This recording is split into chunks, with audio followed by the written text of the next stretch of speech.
Some houses want to be left alone. Others, they want company. Forever. Paranormal M steps inside of both. Subscribe. Don't lose your way. The haunted face beneath the water. You've probably heard the strange urban legend. A man whose face slips into people's dreams, though they've never met him in waking life.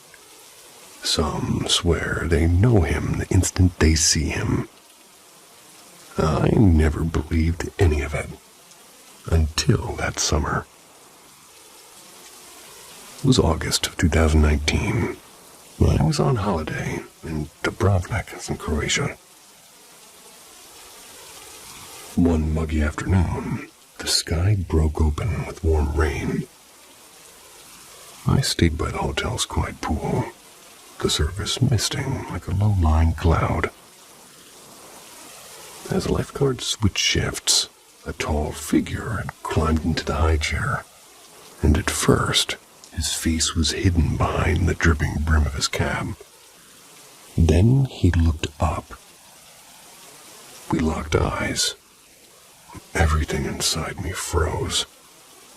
It was as if my mind slipped into sleep paralysis, while my body remained upright. Seconds stretched on like slow glass. My lungs, I forgot how to move.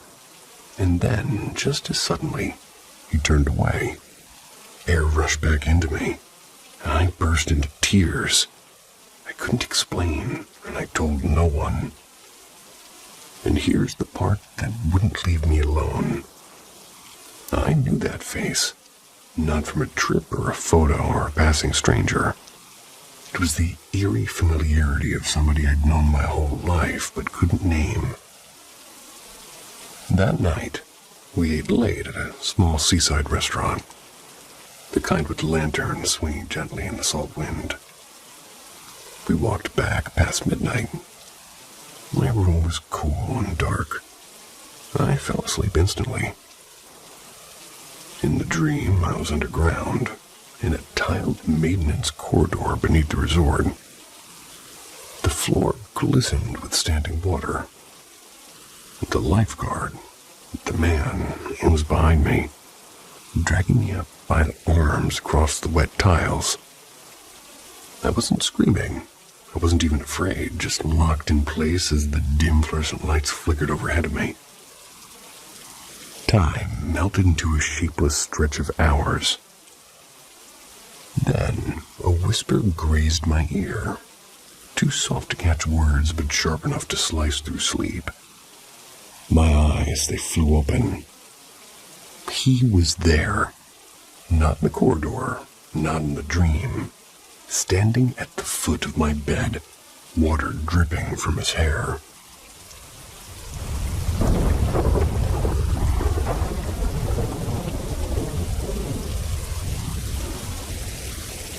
Whispers between waking and dreaming. I spent most of my childhood and teenage years trapped between worlds. From around age 6 until nearly 18, I was haunted by relentless sleep paralysis. It's been quiet for a few years now, but those memories are carved deep. The first night I remember, I woke frozen, staring at a tall, completely black silhouette of a man standing in the closet doorway watching me.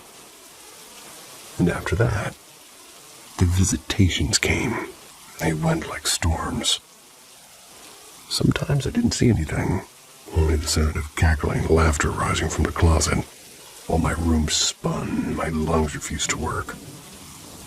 And once, an unseen force had dragged me from the bed. I jolted awake on the floor. Other nights I fought to break free, willing myself out of my body. I'd feel the floor under phantom feet. I'd reach for the door, then snap back to bed in an instant with my heart hammering. Dream or something else? Even now I'm not sure. But it wasn't only the nights. When I was in the school's gifted program, I used to walk alone between classes. And one quiet afternoon, I noticed a girl my age. They were gazing out of a hallway window. Something about her stillness held me. And after a long moment, she turned to look straight at me, and then simply wasn't there. No footsteps, no sound. She had long, dark brown hair and a red sweater. I could still picture it as sharply as the day it happened. Years later, same school, different hall. I was alone in the bathroom during class. That's when a pair of feet walking past my stall. Nothing strange until I opened the door. The room was empty. I checked every stall like a nervous detective. Silence. And strangeness followed me home, too. My dad's old house, I once caught the shape of a shirtless man beside me. That was while I was washing my hands. The moment I turned, nothing.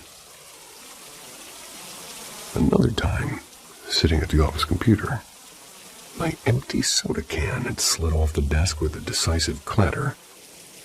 No breeze, no bump. I just muttered, "Rude, don't do that." I kept typing, pretending the hair hadn't tightened itself. And even now, in my grandparents' house, there's one room I avoid. No stories, no proof, just a feeling like eyes pressing onto my back. And it was there when I was a kid, and it's stronger than ever. I don't claim to know what any of it was. Maybe a lifetime of vivid dreams and restless nerves. Maybe something stranger. A thin veil that sometimes maybe it forgets to stay closed. All I know is that for years, day and night blurred in quiet, unsettling ways. Whispers between waking and dreaming that never quite let me go.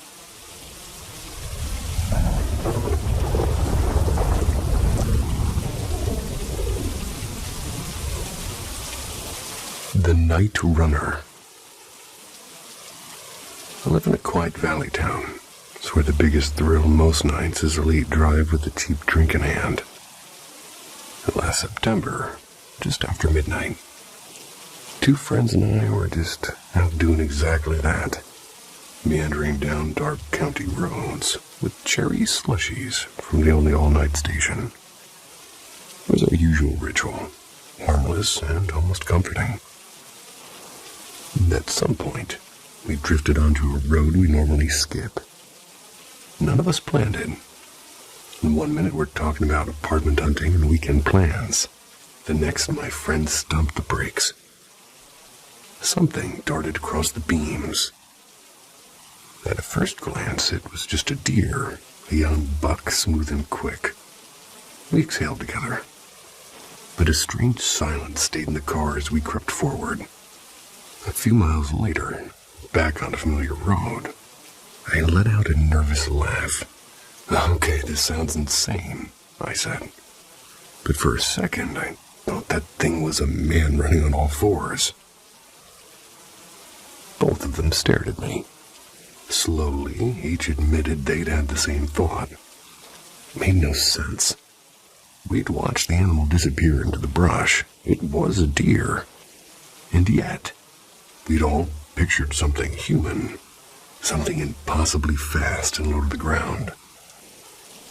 I filed it away as a late-night brain glitch, until last night, around 2 a.m., I woke to the faint crunch of gravel. And there, on the lawn of my suburban duplex, a lone deer stood perfectly still, staring straight at my bedroom window. No woods nearby, no fields for miles, just the faint reflection of my lamp in its dark eyes. Of course, deer do wander. I mean, everybody tells me it's normal. But when I think about that back road and, well, 3 minds conjuring the same impossible image at once, I can't shake the feeling that maybe we didn't see a deer at all. Maybe something else is still out there, and I think it's watching.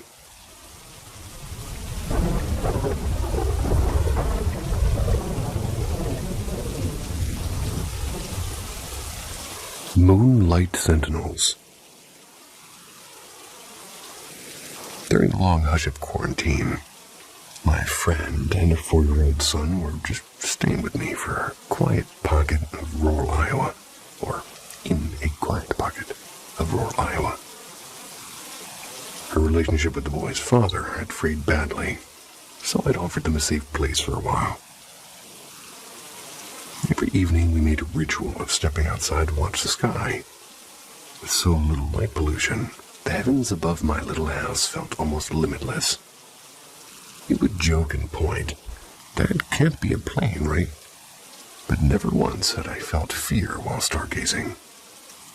Until last night.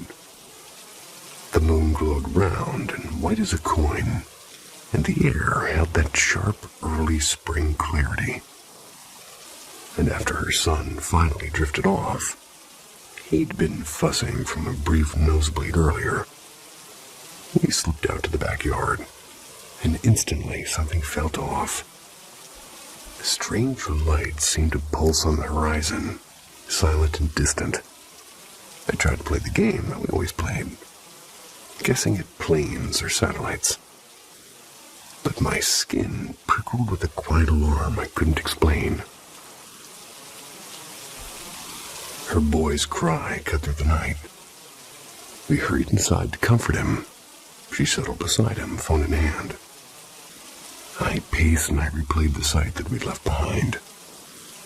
When he dozed off again, we returned outside. The world had changed in just 30 minutes.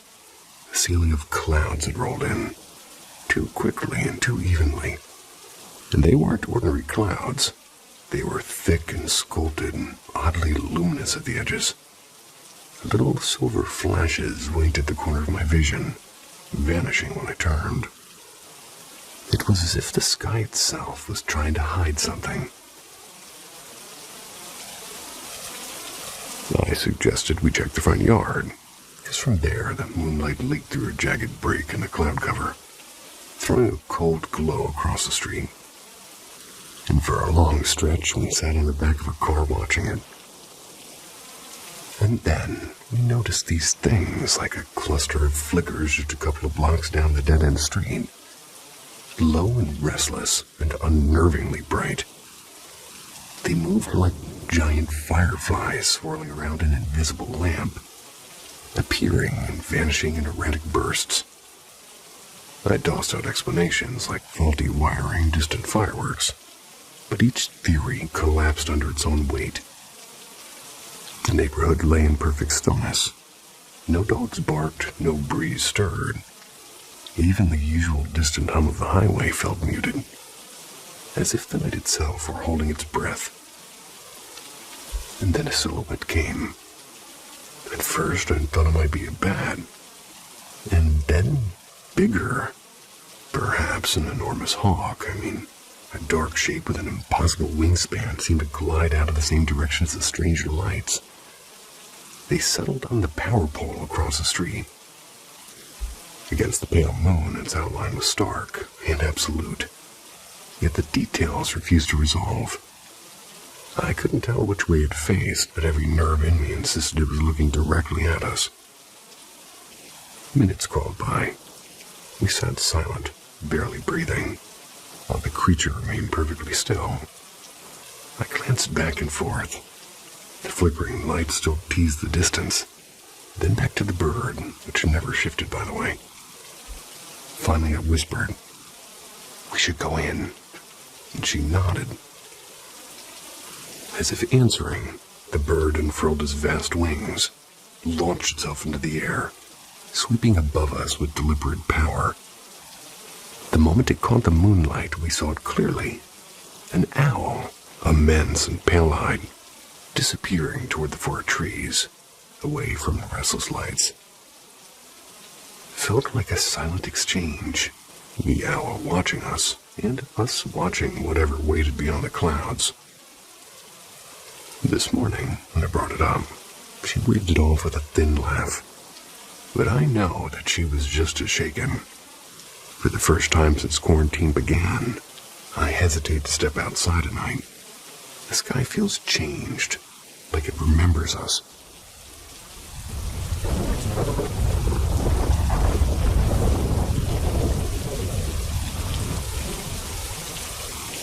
Midnight Whispers in Room 214.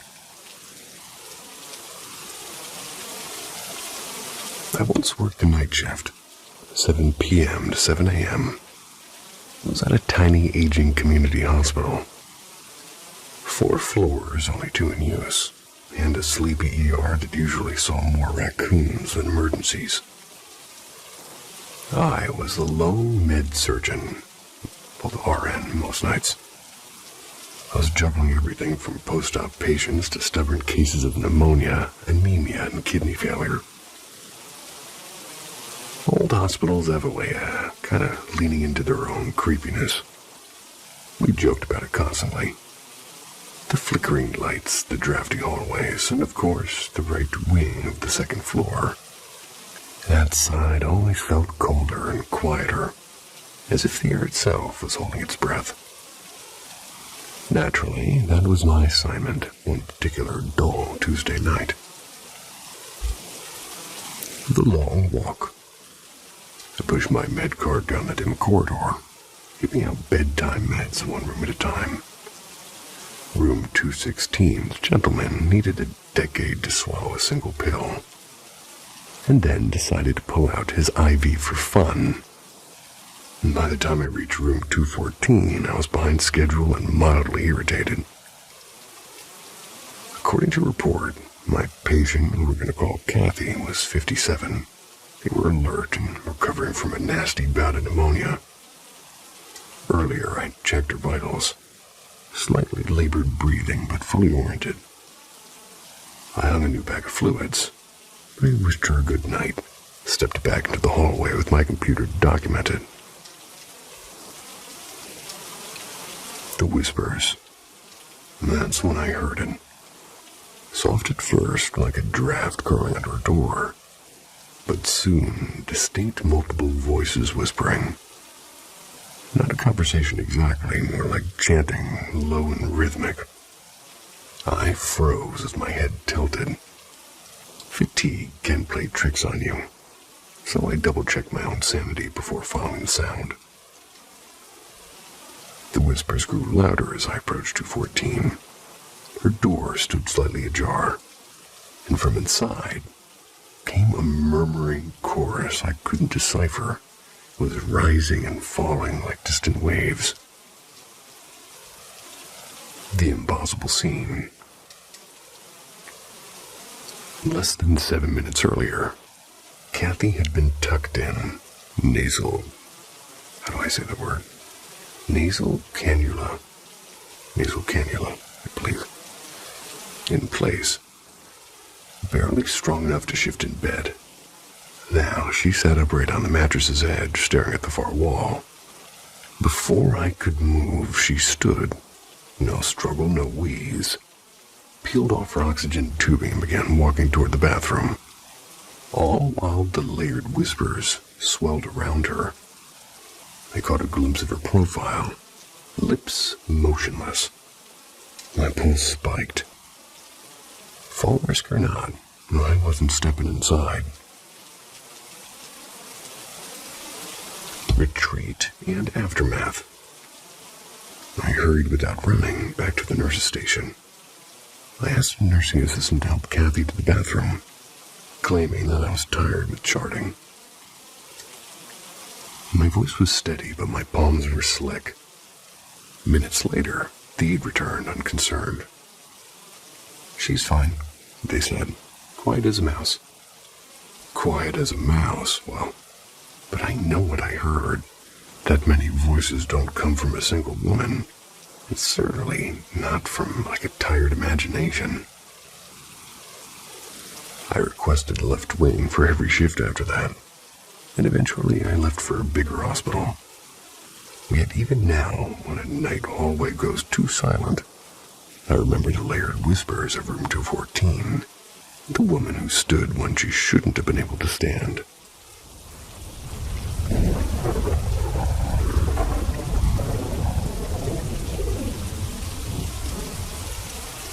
The light in the hallway. When I was about 16, my grandmother passed away in a small town near Erie, Pennsylvania. He'd always felt a pang of guilt for not visiting her more often. Work had moved my dad's job 8 hours away, and long drives were rare. And that night, the house felt strange.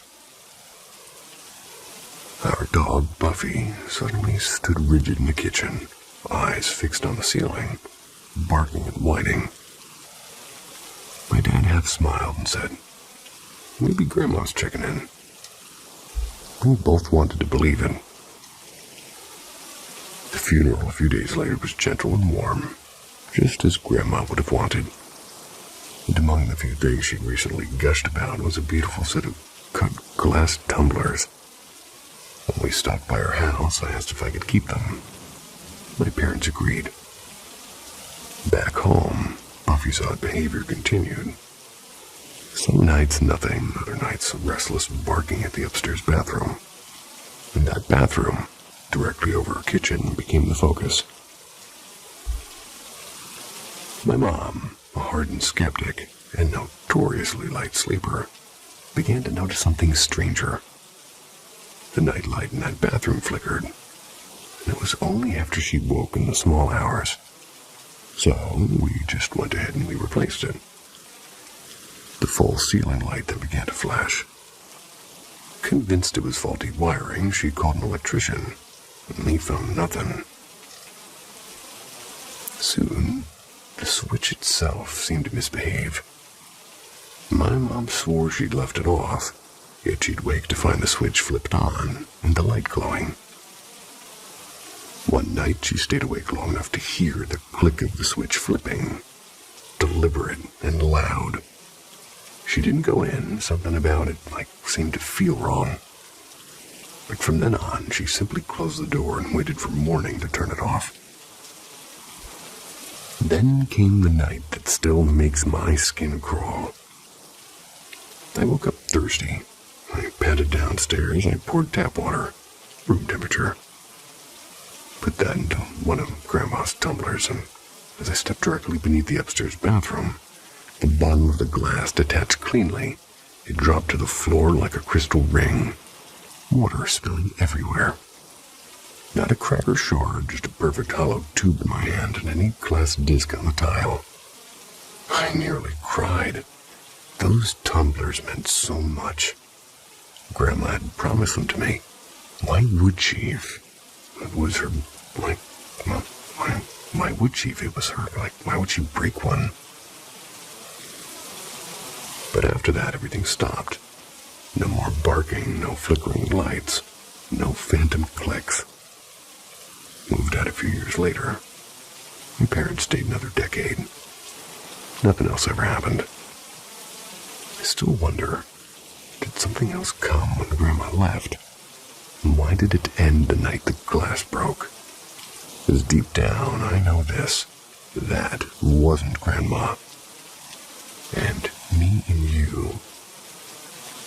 Well, I started it off wrong. I also had a dog growing up that was named Buffy. Excellent choice. Vampires and stuff, right?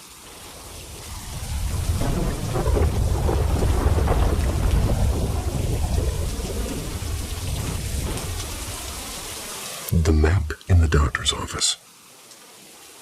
When I was about 10, he had a beagle. His name was Frodo. He vanished again. It wasn't his first great escape.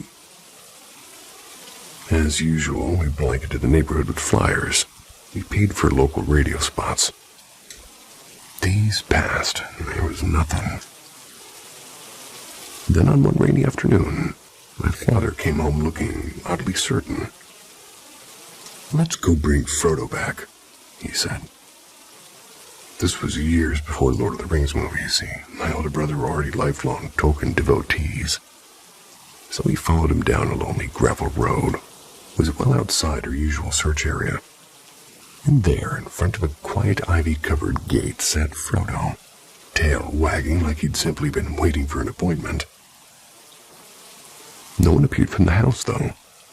My father opened the gate. Frodo leapt into the car as if he'd been summoned.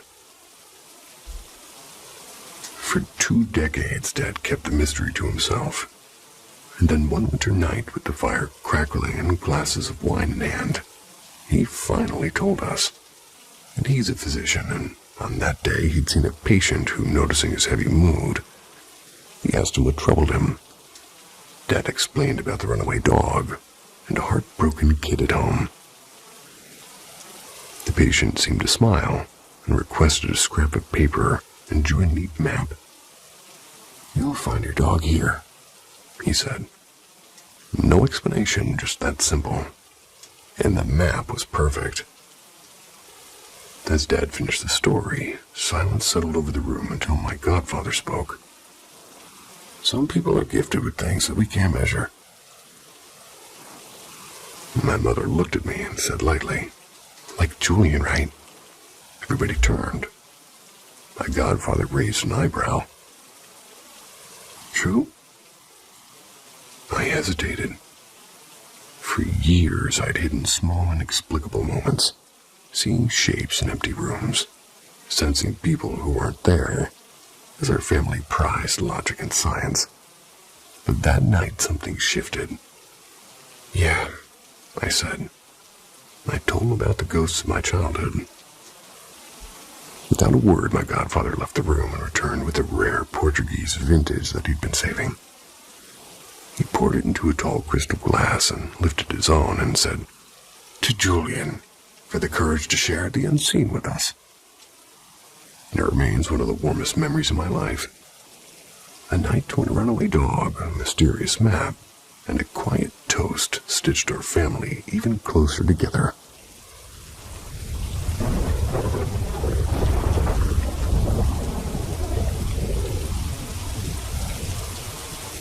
The smoke signal. Zelda, let's call her that, had flown to San Juan for her aunt's funeral. A trip heavy with sorrow and salt air. That first night, she and her cousin dragged their twin beds together, hoping that shared warmth might ease the grief's sharp edges. Eventually, exhaustion won and they drifted off. But the night would not stay quiet. Several times, Zelda awoke to her cousin suddenly sitting bolt upright, as if yanked by invisible strings. Startled, Zelda finally nudged her bed a little bit away, thinking maybe space would keep the disturbances at bay. Across the makeshift gap, her cousin whispered pretty tensely, like she kept feeling a firm hand on her back, pushing her upright. Minutes later, it happened again, only this time a scream split the dark. Zelda spun around and froze. At the foot of her cousin's bed hovered the upper half of her aunt's figure, faint as moonlight but unmistakably real. Her eyes darted wildly, her mouth opened and closing like she was trying to warn them, to plead for something. Panic surged through the room. They bolted for Zelda's uncle's room, but halfway down the hall they smelled it, acrid smoke. Through the stairwell window, a flicker of orange betrayed the fire eating through the family bakery below their apartment. Flames were already creeping upwards. The alarm spread through the house as fast as the smoke. Everybody escaped into the humid Puerto Rican night, shaken but alive. Later, standing barefoot in the street as firefighters battled the blaze, Zelda realized the awful symmetry. Her aunt's funeral by day, her aunt's spectral warning by night. Had that apparition not appeared, had she not insisted on being heard, they might never have woken until the smoke itself would claim them.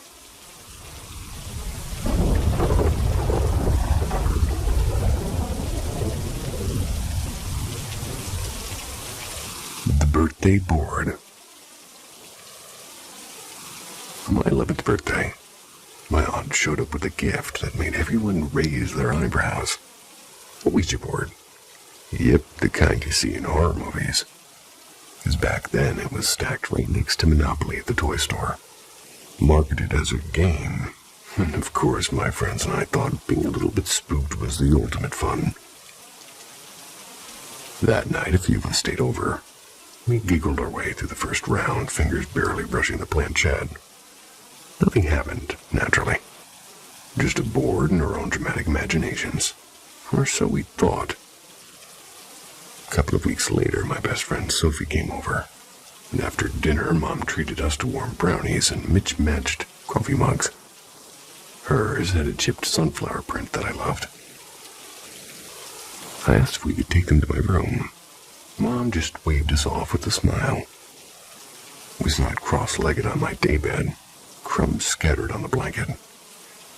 When the brownies were gone, Sophie grinned and pulled the Ouija board from under the bed like a magician revealing a trick. We placed the mugs carefully on the carpet beside us. We began again. Nothing. Not even a faint creak. Just the usual nervous laughter. After a while, I leaned down to grab the mugs so we could take them back to the kitchen. And that's when my breath caught. The spoons, both of them, they weren't inside. They were lying next to the mugs. Each one snapped clean at the neck. For a heartbeat, I couldn't move. Sophie whispered, "You saw that too, right?" My throat tightened. We hadn't heard a sound. No clink, no snap. All we heard was silence. I scooped everything up and I rushed downstairs, words tumbling over themselves. Mom examined the broken spoons, thick stainless steel, and her face went pale. She said nothing, just took the board and locked it away, and I never saw it again. Even now, I remember the neat impossible breaks in those spoons. A shiver will run up my spine. There's no explanation I can cling to. It's the one memory from childhood that still feels like a door left slightly open to something I'd rather not meet.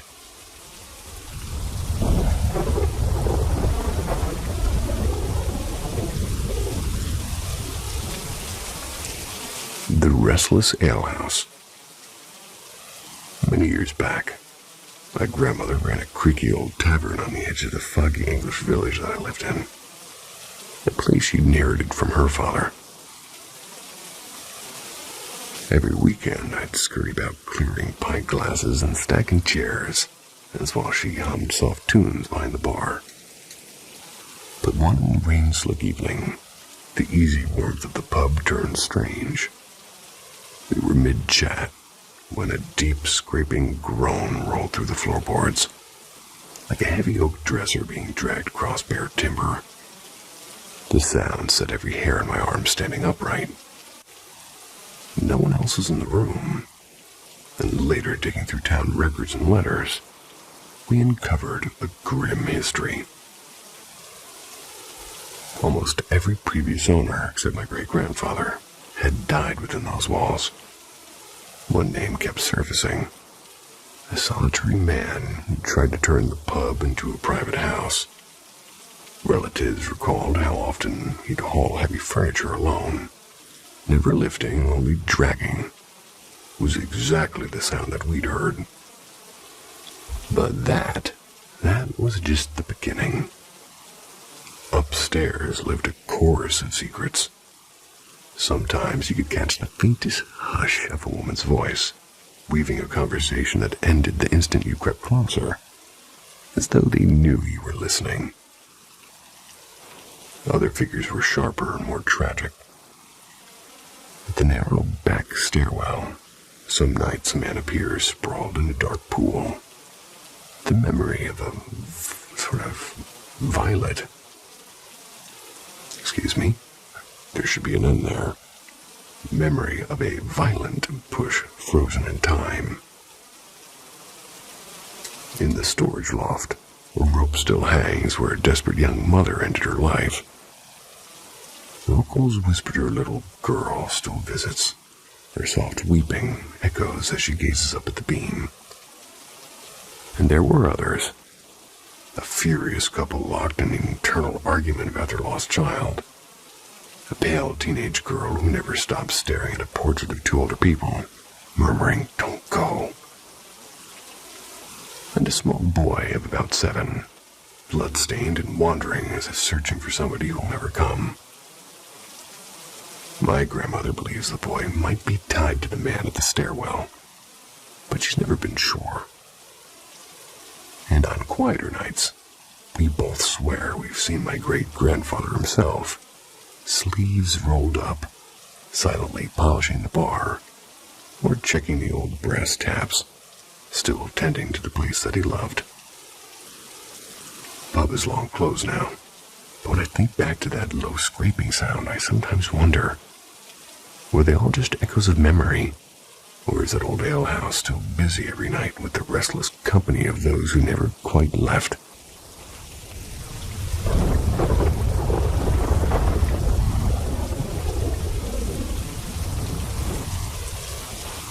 The Valley of Echoes.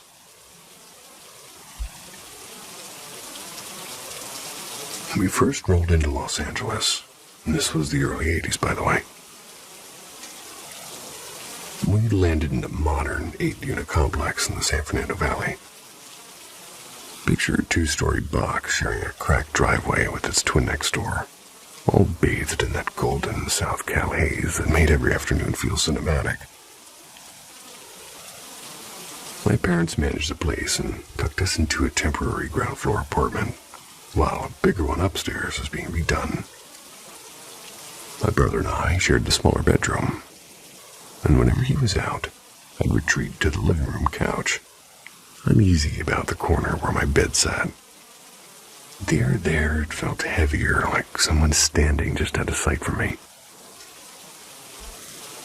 Weeks later, we moved upstairs, and, well, life reset. Until 3 months on, the new tenant downstairs knocked on her door. I was making a snack when I heard her ask my mom, half whispering, whether her unit might be haunted.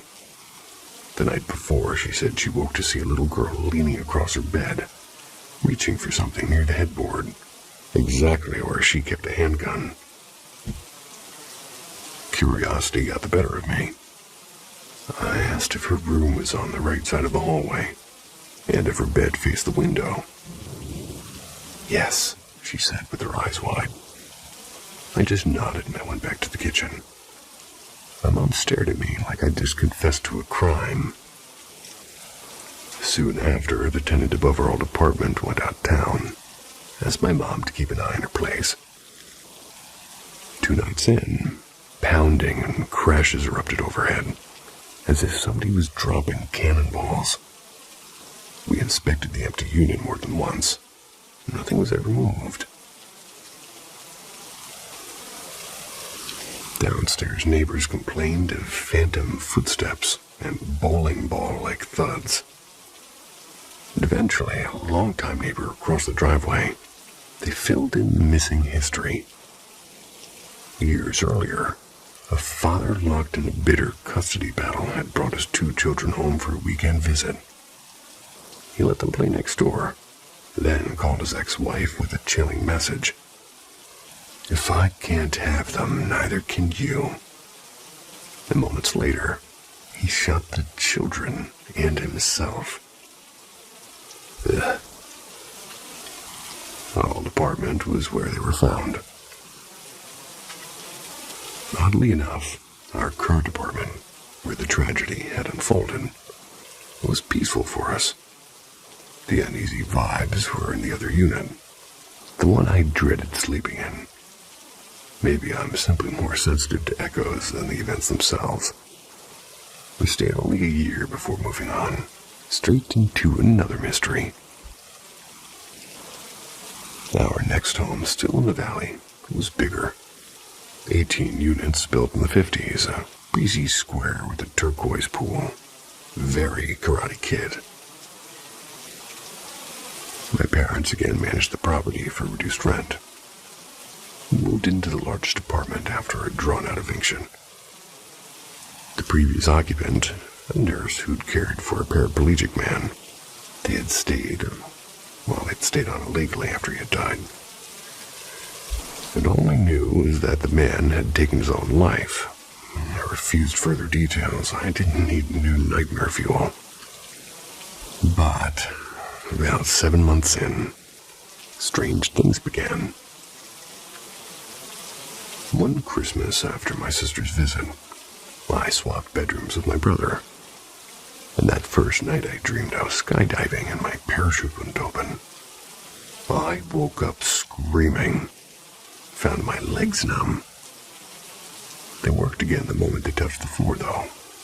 The next morning I asked my mom if that room had been the man's, which you might have guessed that it had been. After that, small signs multiplied. Cleaning the hall bathroom, I suddenly felt that I was in the way, like followed by a sharp pinch on my arm. Dishes rattled by themselves.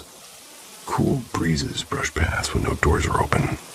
And once, as I lounged on the couch, an invisible hand traced the length of my arm. My mom, oddly calm, took to calling the unseen presence John, though I always felt his name was Jack, so whenever a woman slept in what had been the nurse's room, activity would spike. Fluttering newspapers and louder knocks, more insistent breezes. When the room was empty or occupied by a man, the apartment would go quiet. For all the activity, the feeling was never really malicious. It was as if Jack merely wanted acknowledgement. Over time, we grew used to the clinking dishes and occasional chills. Years later, after I moved out, my parents stayed, said the house gradually fell silent, as though Jack had finally found his peace, or simply decided we were no longer worth the trouble. Coincidence, maybe. But even now, when a hallway suddenly cools or a cupboard clinks by itself, I remember the valley echoes.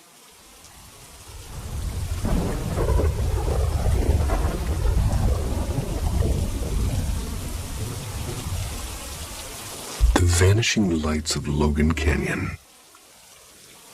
2 summers back, 2019, give or take, I found myself winding alone through Utah's Logan Canyon.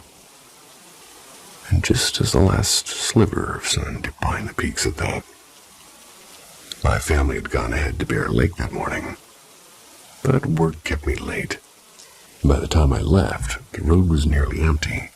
The evening sky bruised into twilight.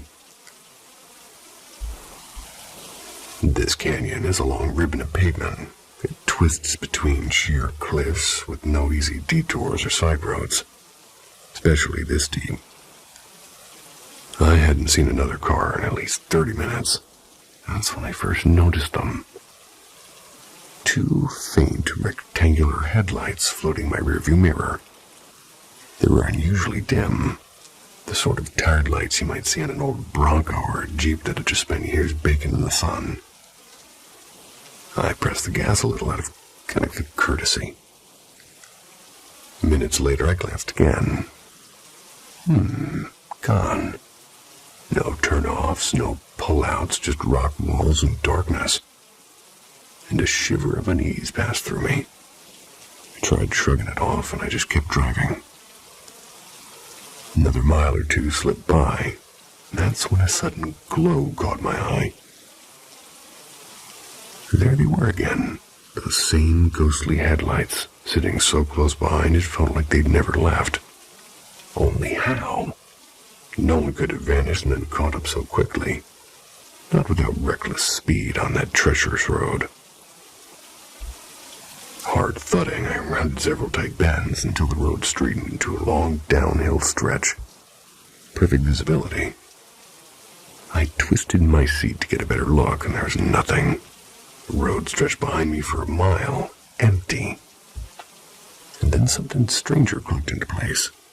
Not once, even when those lights were hovering inches from my bumper, had they thrown a single beam onto the asphalt or the trees. My car's own reflection never picked up their glow. Truly, it was as if I'd been staring at an image of headlights, not actual real ones. I drove the last miles with my eyes kind of flicking between the road and the mirror, but the lights never returned. To this day, whenever I think back on that canyon night, I can't decide what unsettles me more, that something might have been there, or that maybe nothing was. Or maybe it had a bad alternator and stopped. I only say that because that's happened to me.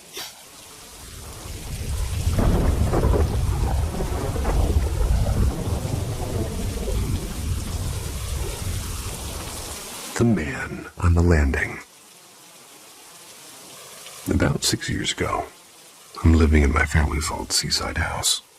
It's a sprawling place with creaky wooden floors and a whole lot of salty air drifting in from the ocean, just 5 minutes away. I was around 12. My mom was pregnant at the time.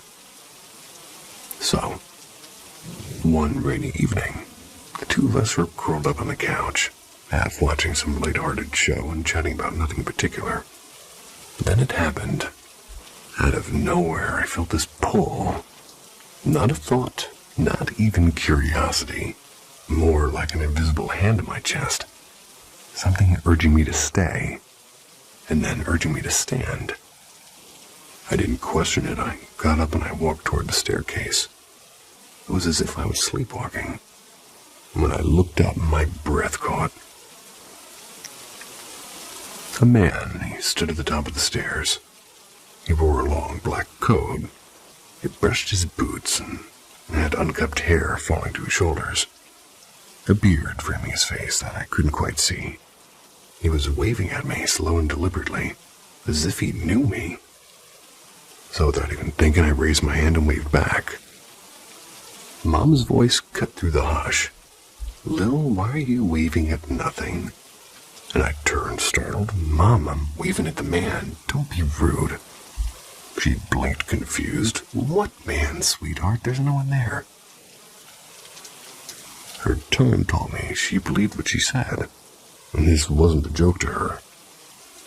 A nervous edge sharpened her movements as she grabbed her phone and called my dad, and he didn't hesitate. "Take Lily and go to my parents' house, now." That night haunted me, but the real chill came when Dad told us something that he'd kept quiet. Just a week earlier, while I was fast asleep, he'd woken suddenly in the dark. Heavy footsteps creaked up the stairs, slow and purposefully. He knew it wasn't me. Then he saw him. The same black-coated man I had described. He was stepping into his room. Dad tried to move, to rush to my door, but couldn't. A shadowy shape like smoke gave him weight. It pinned him to the bed, and he lay frozen for nearly 10 minutes, heart pounding until the pressure finally lifted. And neither of us ever saw that man again. But even now, when I think of that house with the salt wind rattling its old windows, I sometimes wonder if he's still standing at the top of those stairs, quietly waiting for someone else to feel that strange, unstoppable pull.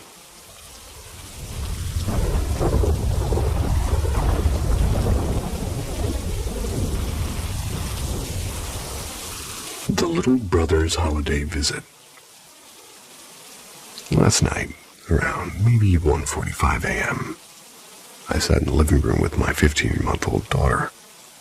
I was with my mother-in-law and my brother-in-law as well. The little one was wide awake, darting around the couch and giggling while her uncle and grandma kept pace. And out of nowhere, a sound cut through the quiet. A sharp quack from across the room. It came from a bright yellow plastic duck, battery-powered, designed to roll and quack if somebody presses his button. But the duck was completely still, surrounded by other toys. No one was near it. Over the next 10 minutes, it happened 5 or 6 times, twice back to back. By the third quack, I slid under the carpet to watch, and a sudden chill brushed past my arm. Then another quack. It felt almost deliberate, like a gentle greeting. I tested the obvious. Maybe vibrations from my daughter's running had set it off.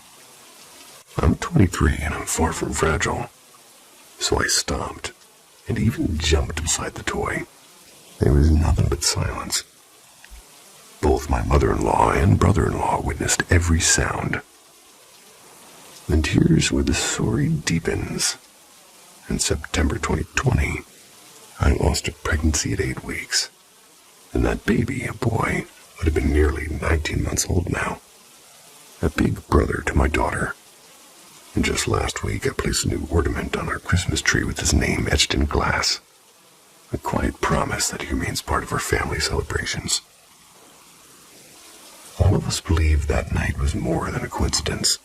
It felt like my son's gentle way of saying hello, playing with his little sister for the holidays, whispering thank you for remembering him. A simple toy quacked in the dark, but to us, it carried a message that love and family. Well, let's just say there's more to it than just those words.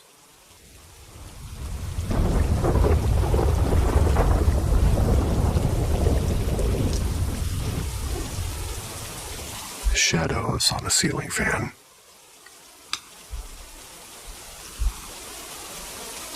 I'm the third child of my parents.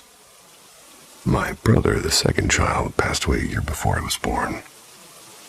Maybe that's why strange things have always found me.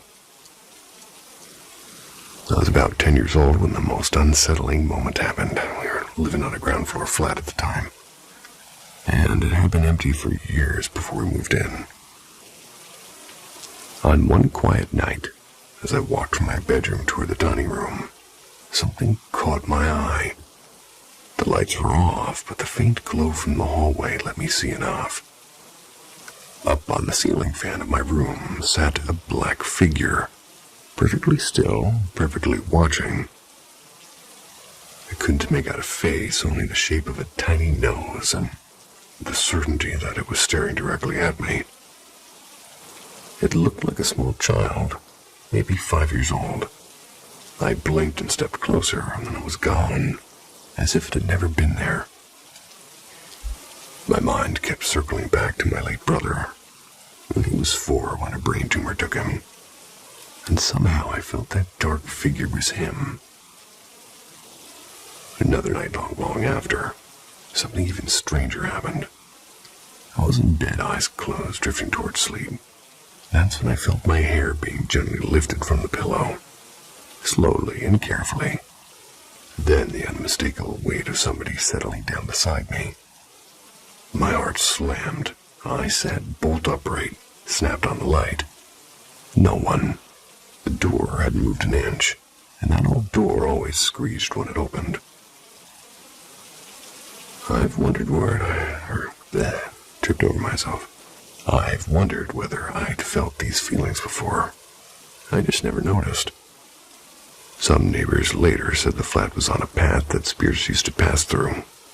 I don't know if that's true. I only know what I saw, what I felt.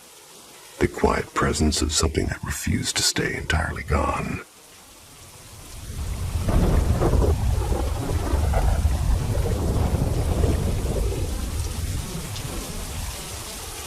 Basement audience.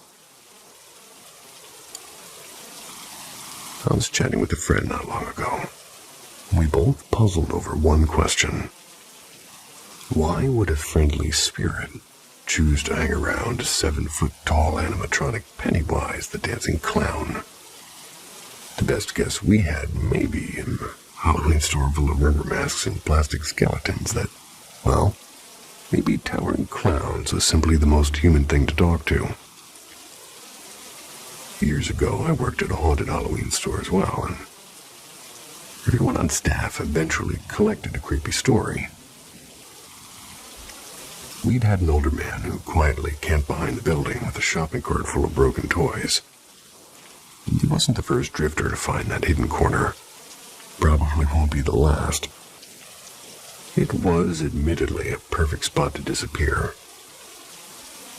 When the store cleared out its stock one November, I scored the giant Pennywise animatronic for a ridiculous discount. I lugged him home grinning like a kid on Christmas morning. He actually became the centerpiece of my growing Halloween display. Kids, neighbors, even delivery drivers loved him. My house had never been haunted until, well, Pennywise. The first sign came one winter night. I woke to find a clown at the foot of my bed. This wasn't a dream image that vanished when I blinked. It stayed there until I bolted upright with my heart hammering. Whenever Pennywise went back into the basement, the weirdness stopped.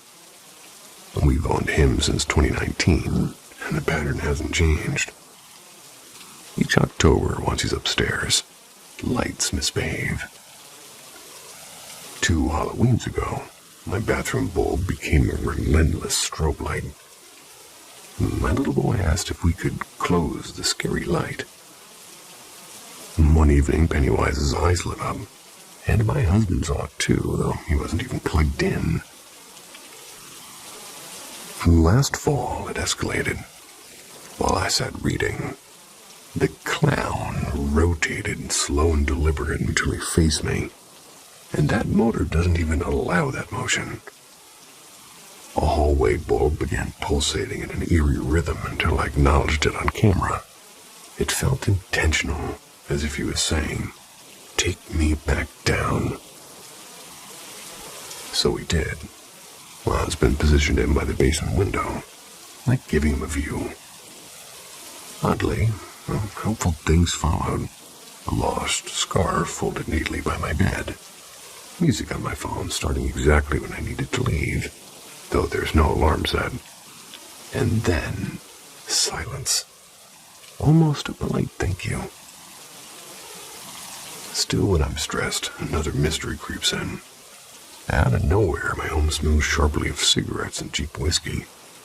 None of us smoke or drink, that I know of. And at other times, it's an old-fashioned perfume, so vivid I can taste it.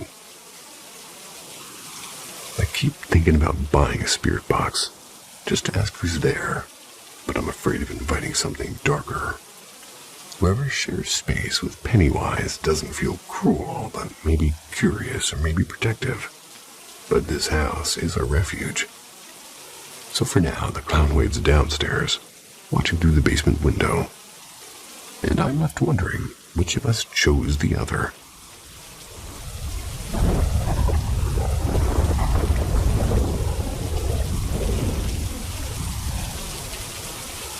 Moonlight over Barisal.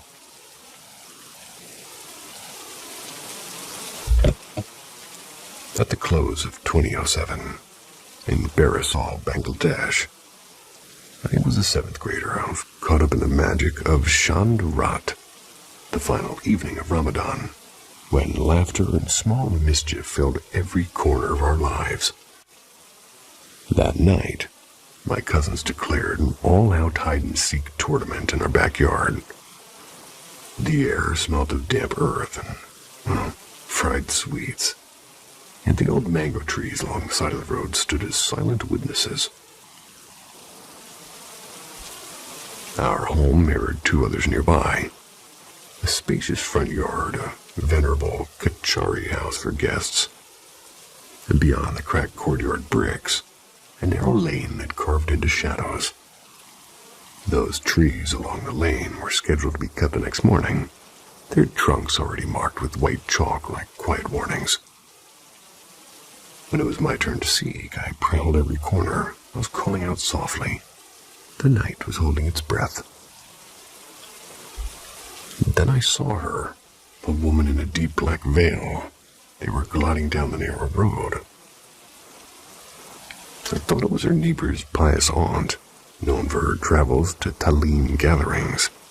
So I called out, but she moved on silently. Something in her pace drew me closer. I hurried, my heart knocking. I tapped her shoulder. She turned so abruptly that the world seemed to tilt. One violent shove sent me stumbling back. Her face, no, not really a face, but something stretched and pale. Eyes like dark wells flashed before me. A scream clawed its way out of my throat. My cousins and our guardian came running, but the veiled figure had melted into the night, leaving only the sound of distant prayer calls and the smell of crushed leaves. 2 quiet years passed. By 2009, I was in 10th grade. I was obsessed with computers and cycling daily to a class some 20 minutes from our village. In one dusky evening, Just before the Maghrib call, I pedaled home. A modest Hindu temple had opened recently along my route, its bells faint in the evening air. And there, by the temple gate, stood my school friend Anwar, strangely still. "What are you doing here?" I teased. "For no reason," he murmured, his eyes downcast. "Hop on, I'll drop you." "All right," he said almost reluctantly.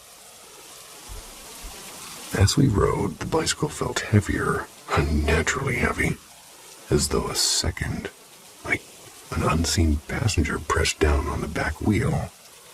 I shook it off.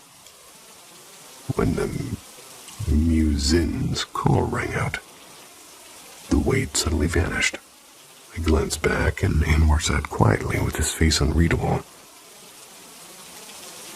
We reached his home, a lonely house in the middle of the vast dew-soaked fields. A wooden bench under a tall coconut tree swaying in the moonlight. "No one's home," he said. "They've gone to Nanabari. Sit, I'll bring a fresh coconut."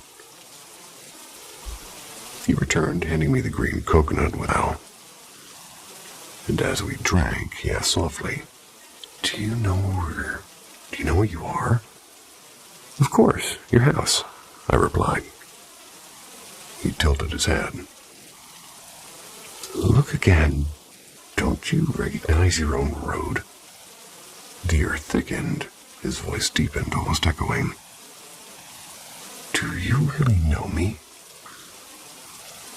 A chill spidered down my spine. Under the moonlight, his hair seemed to lengthen, spilling over his shoulders. Thick fur sprouted along his arms. His face twisted, jaw elongated into something beastly and ancient. I bolted, my heart was like a drum. The field stretched endlessly. It was pocked with rat holes and shadowed craters. And from one of those dark pits, a cold, sinewy hand clamped around my ankle. I kicked and tore free, running until my lungs burned. A guttural voice followed, whispering my name. And then, a collision. I crashed into a man. I fell hard. The last thing I heard before darkness claimed me was the soft rustle of his robe and the recitation of holy verses. I awoke inside a small mosque. The village imam and several worshippers bent over me, their eyes wide with concern. They cleaned the cuts on my arms and murmured Quranic surahs until my trembling eased. Water, prayed over and blessed, cooled my throat. Slowly, words returned, and I told them everything. Later that night, when I called Anwar's house, his mother calmly explained he was still at his grandfather's place miles away. An elderly Hafez listened and finally said, "A jinn of the forest, Kali, followed you. It borrowed your friend's likeness when you passed the temple." And even now, years later, when the night is quiet, the moonlight floods the fields of Bersal, sometimes feel that faint pressure of that invisible weight. That weight on that wheel.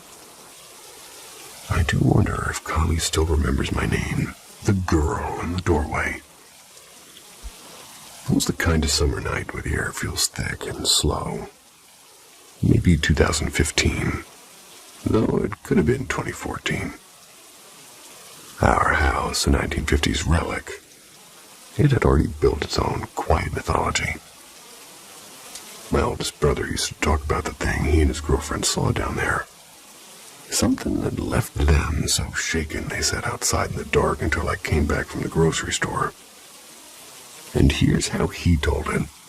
The basement bedroom is small, the bed facing a doorway that opens straight into the downstairs living room. He and his girlfriend were lying there, mid-conversation. He faced the wall, she faced the door, and at first, she thought she saw movement. Then a little girl standing silently in the doorway. Not wanting to alarm him, she kept quiet. But when she dared to look again, the girl wasn't at the door anymore. She was standing right next to the bed. And that's when he left the house without a word. And I believed him mostly. But the truth is, nothing ever really stuck until it was my turn. A year later, the same room belonged to another brother. We both loved drawing, and often worked in his room because he had the best supplies. One night, the living room lights were off. The door was open. I was sitting on the bed with my sketchbook. And that's when I felt at first like someone was watching, and I looked up. There she was. A small figure, perfectly still in the doorway. Short hair brushing her shoulders. Simple dress, not quite a gown. And her arms hung straight at her sides, angled slightly forward as if she'd been walking and simply stopped. And the strangest part, it wasn't her stillness. It was her face, because there wasn't one. My brother jumped up suddenly and slammed the door shut. "You saw that too, didn't you?" he said with his voice tight. And we still talk about that night. Nothing like it has happened since. And the house has gone quiet again, though visitors often say it feels heavy and uneasy. And even the dog sometimes stands in a corner staring at nothing, tail stiff. Maybe he sees what we don't. Used to think ghosts belonged in stories. And now I'm not so sure, even though I'm telling a story.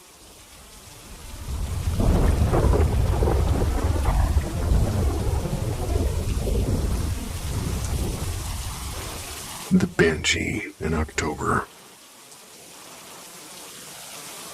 About 8 months ago, when the air smelled of pumpkins and cold leaves, I stayed at my boyfriend's mom's place. Technically, it was her ex's house, or baby daddy, as she called him. Scary. My boyfriend was away visiting his grandmother, so it was just me, his mom, and his 2 younger sisters settling in for a scary movie night. Halfway through the movie, the conversation drifted, like it always does in haunted houses, to the house itself.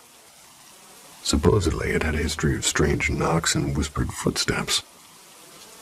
Now, 15-year-old me was a walking advertisement for all things witchy. Tarot cards, black candles, and especially Ouija boards were my thing. Naturally, I suggested we make one and see who's home, so to speak. Bad idea, yeah, but at that age I thought it was brilliant. And everyone else seemed to agree, eager for a perfect October scare. I don't recall the early questions or any answers, because what came next erased every other detail. About 50 minutes in, just as we started swapping creepy stories, the house gave us one of its own. From the basement below erupted a scream.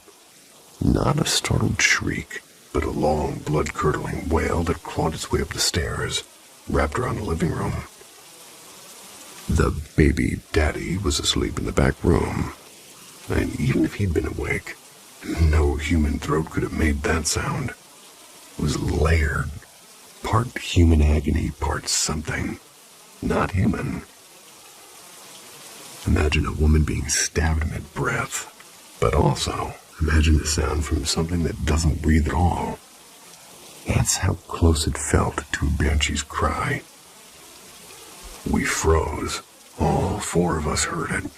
No TV trick, no creaking pipes, just raw terror.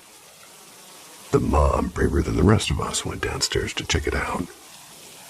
Nothing, no open windows, no intruder, no explanation. We quickly said our polite goodbye to the board and ended the session. I really wonder if it was a banshee or maybe an omen. We definitely seemed to invite something accidentally on a chilly October night, though.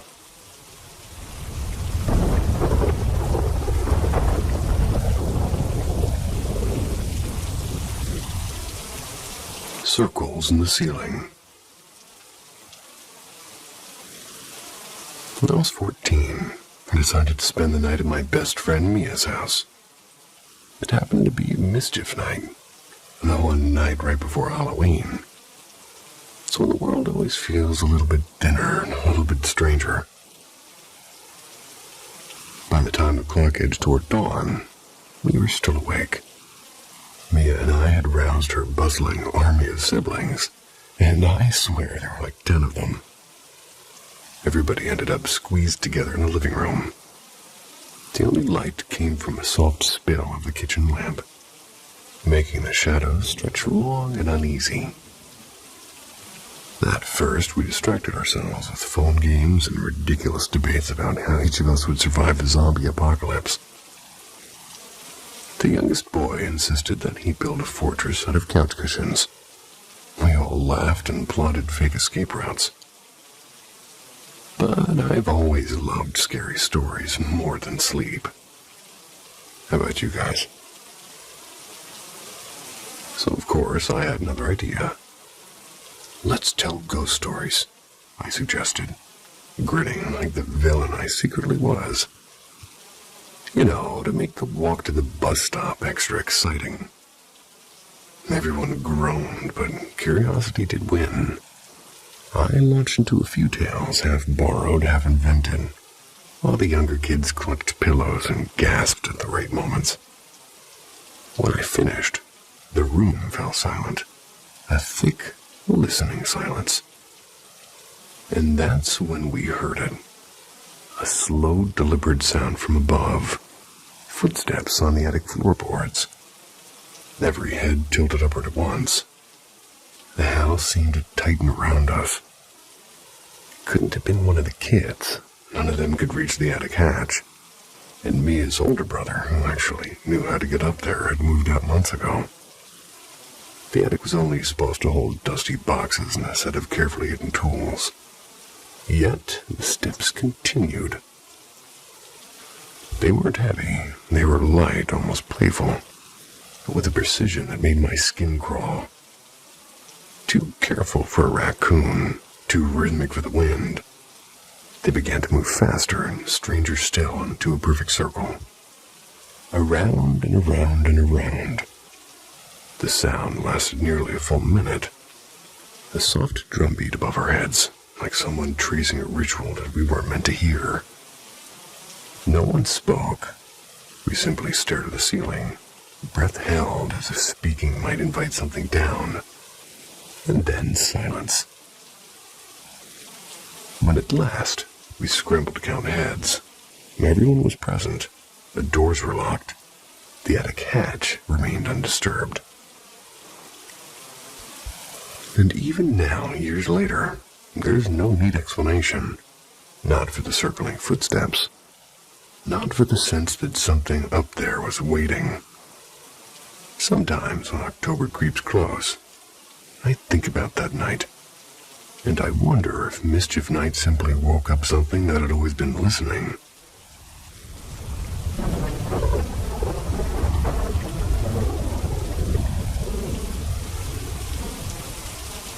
The Crouching Shadow.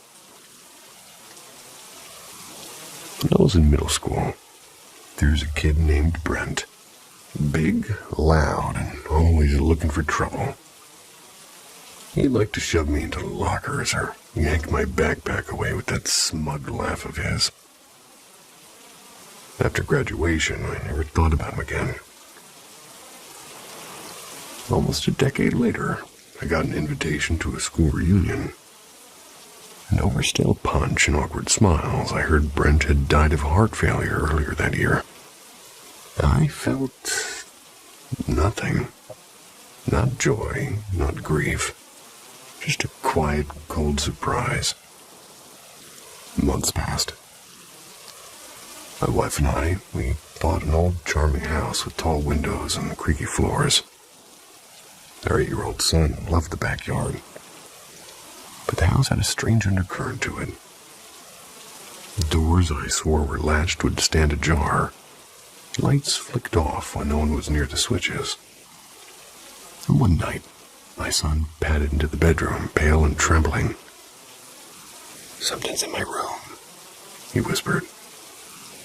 I let him sleep with us, telling myself it was just a nightmare. The next morning, uneasy, I bought a cheap set of security cameras. I set them up, 2 in his room, 1 in the kitchen, 1 in the living room, and 1 in ours.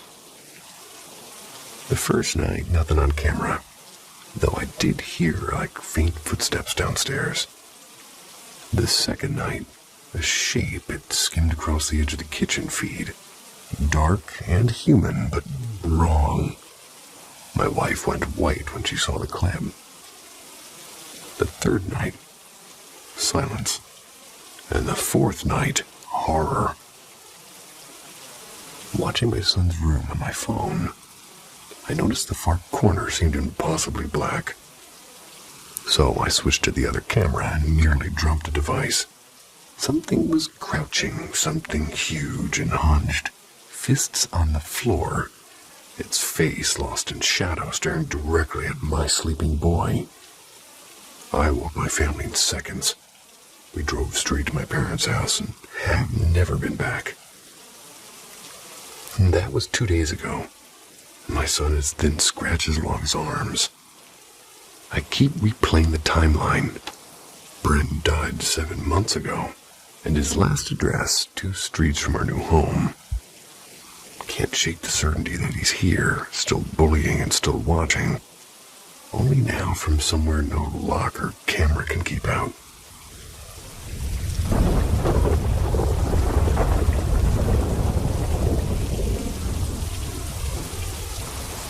The crouching shadow. When I was in middle school, there's a kid named Brent. Big, loud, and always looking for trouble. He'd like to shove me into lockers or yank my backpack away with that smug laugh of his. After graduation, I never thought about him again. Almost a decade later, I got an invitation to a school reunion. An overstale punch and awkward smiles, I heard Brent had died of heart failure earlier that year. I felt nothing. Not joy, not grief. Just a quiet, cold surprise. Months passed. My wife and I, we bought an old charming house with tall windows and creaky floors. Our 8-year-old son loved the backyard. But the house had a strange undercurrent to it. Doors I swore were latched would stand ajar. Lights flicked off when no one was near the switches. And one night, my son padded into the bedroom, pale and trembling. "Something's in my room," he whispered. I let him sleep with us, telling myself it was just a nightmare. The next morning, uneasy, I bought a cheap set of security cameras. I set them up, 2 in his room, 1 in the kitchen, 1 in the living room, and 1 in ours. The first night, nothing on camera, though I did hear faint footsteps downstairs. The second night, a shape had skimmed across the edge of the kitchen feed. Dark and human, but wrong. My wife went white when she saw the clip. The third night, silence. And the fourth night, horror. Watching my son's room on my phone, I noticed the far corner seemed impossibly black. So I switched to the other camera and nearly dropped the device. Something was crouching, something huge and hunched, fists on the floor, its face lost in shadow, staring directly at my sleeping boy. I woke my family in seconds. We drove straight to my parents' house and have never been back. And that was 2 days ago. My son has thin scratches along his arms. I keep replaying the timeline. Brent died 7 months ago, and his last address 2 streets from our new home. Can't shake the certainty that he's here, still bullying and still watching.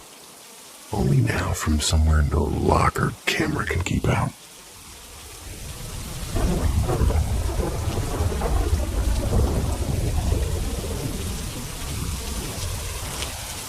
Shadows on the cedar ladder.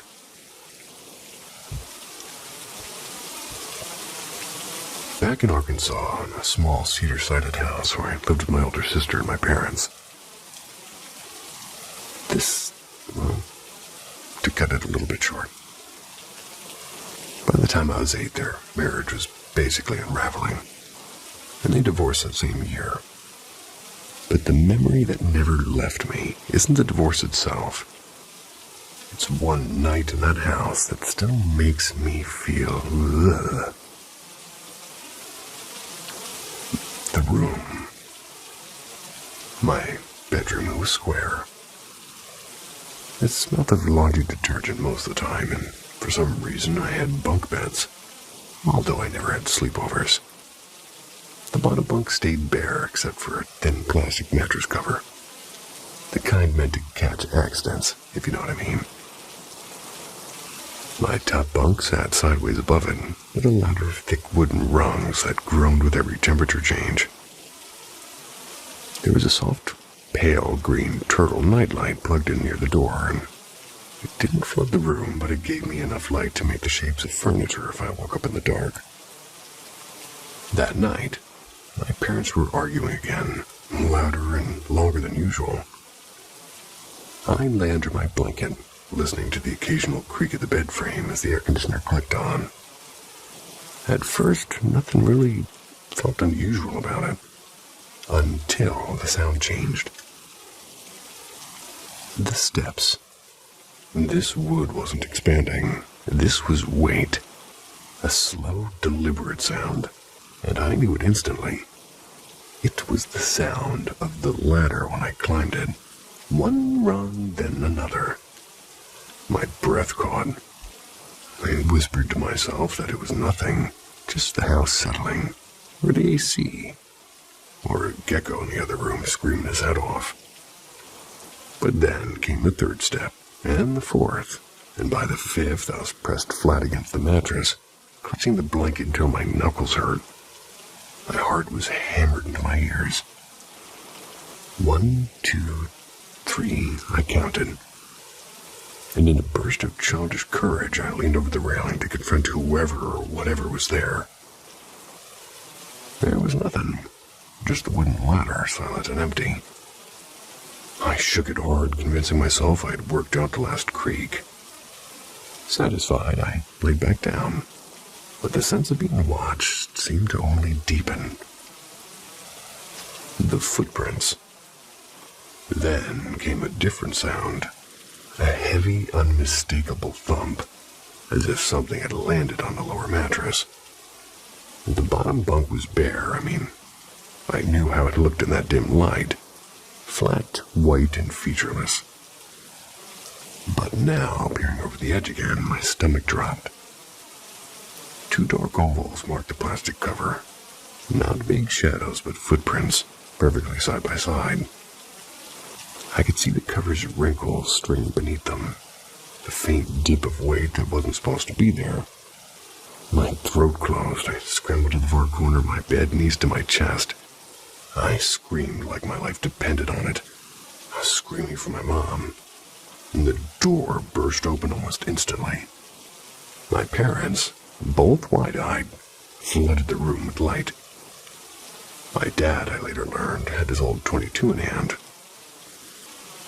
I said nothing, not a word. Terror had basically welded my mouth shut. Years later, the next morning when they gently pressed me. Years later the next morning.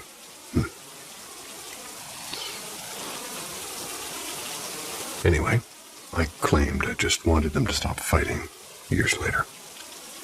But the truth burned me in for a couple of years. In my 20s, I finally told my mom what really happened, and she stared, her eyes open wide. "Are you kidding me?" she said. "I had things happen there too." She told me about bread sliding off the counter when she turned away, and less convincingly about kitchen chairs stacking themselves like some scene out of a movie. Maybe she embellished, maybe not, but I know what I saw. The ladder steps, the weight on the mattress, the 2 dark footprints that couldn't have been there. And I'm nearly 40 now. And that night is still as vivid as it happened yesterday. Or as if. Whatever climbed that cedar ladder, it was not my imagination.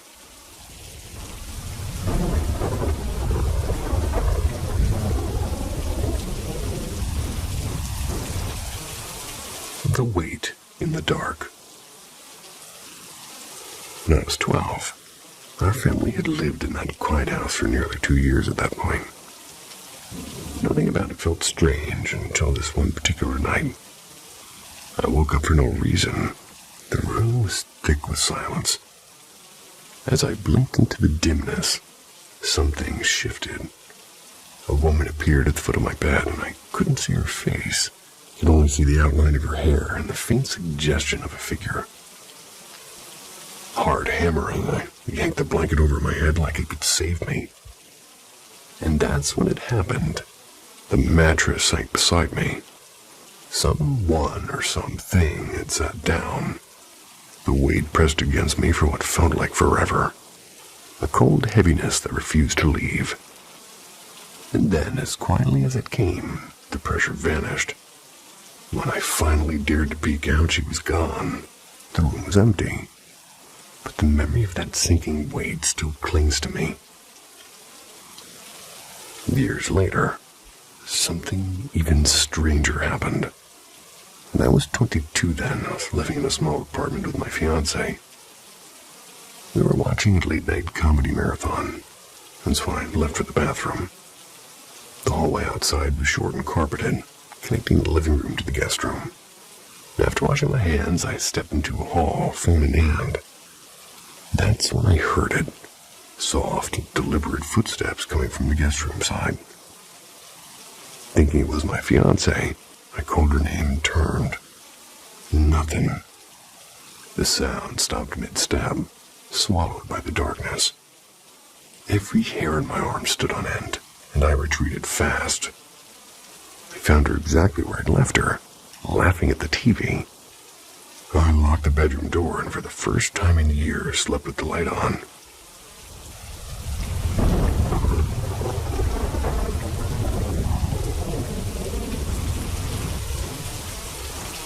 The White-Faced Watcher. So my boyfriend and I, we pulled into a quiet church parking lot at night, and his Jeep was facing the dark silhouette of the chapel. He'd just come off of a night shift break, and he wanted to unload something heavy that had been on his mind. The world outside felt hushed. Only the soft hum of the engine and his low, serious voice filling the air. At around 3 a.m., he got a call to return to work, so we started to leave. And that's when we saw 3 deer at the far edge of the lot. An alleyway offered a better view, and on a whim we turned in. We parked for a moment, headlights off, just watching.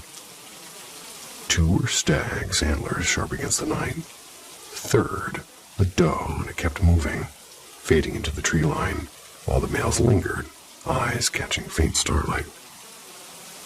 And then something changed. As we backed out and swung the headlights across the clearing, they landed on a shape. At first, I thought it was the 3rd deer until it lifted its head. My boyfriend squinted and muttered, almost to himself, "That was a weird-looking deer." I leaned forward and, like a chill, just slid down my spine. Its face was wrong. White from jawed eyes, with a nose that looked flattened, almost pressed in. Its eyes weren't set to the sides like a deer's. They stared straight ahead, fixed on us with this cold, deliberate focus. The body was perfectly deer-like, but the face, it just didn't belong. And for a moment, we all just stared. Me, him, and that thing. And I whispered, "Is that even a deer?" He didn't look away. "It's a deer," he said. But there wasn't any conviction in his voice. The air felt heavier, and I broke eye contact first, and I said, "Let's go." We drove off in silence. And only when we hit the main road did I speak. That deer was not normal. "You saw it too," he said quietly. as if confirming to himself. But then he tried to downplay it, claiming maybe we'd only see the 2 bucks and maybe the third never existed. Wanted to ease my nerves, especially since I was headed home alone. But I did get home safely, but sleep came fast and uneasy. The next morning we talked again, and we both knew what we'd seen. And yet neither of us wanted to keep describing it. The image of that white, flat face, those forward-facing eyes, it was burned too vividly in my mind. Later I remembered something else. About a half hour before we left, we rolled the window down to listen to a pack of coyotes. They were whining in nearby fields, and as soon as we listened, they fell silent. I don't know if that means anything. I only know that I have never before or since seen anything like that white-faced watcher.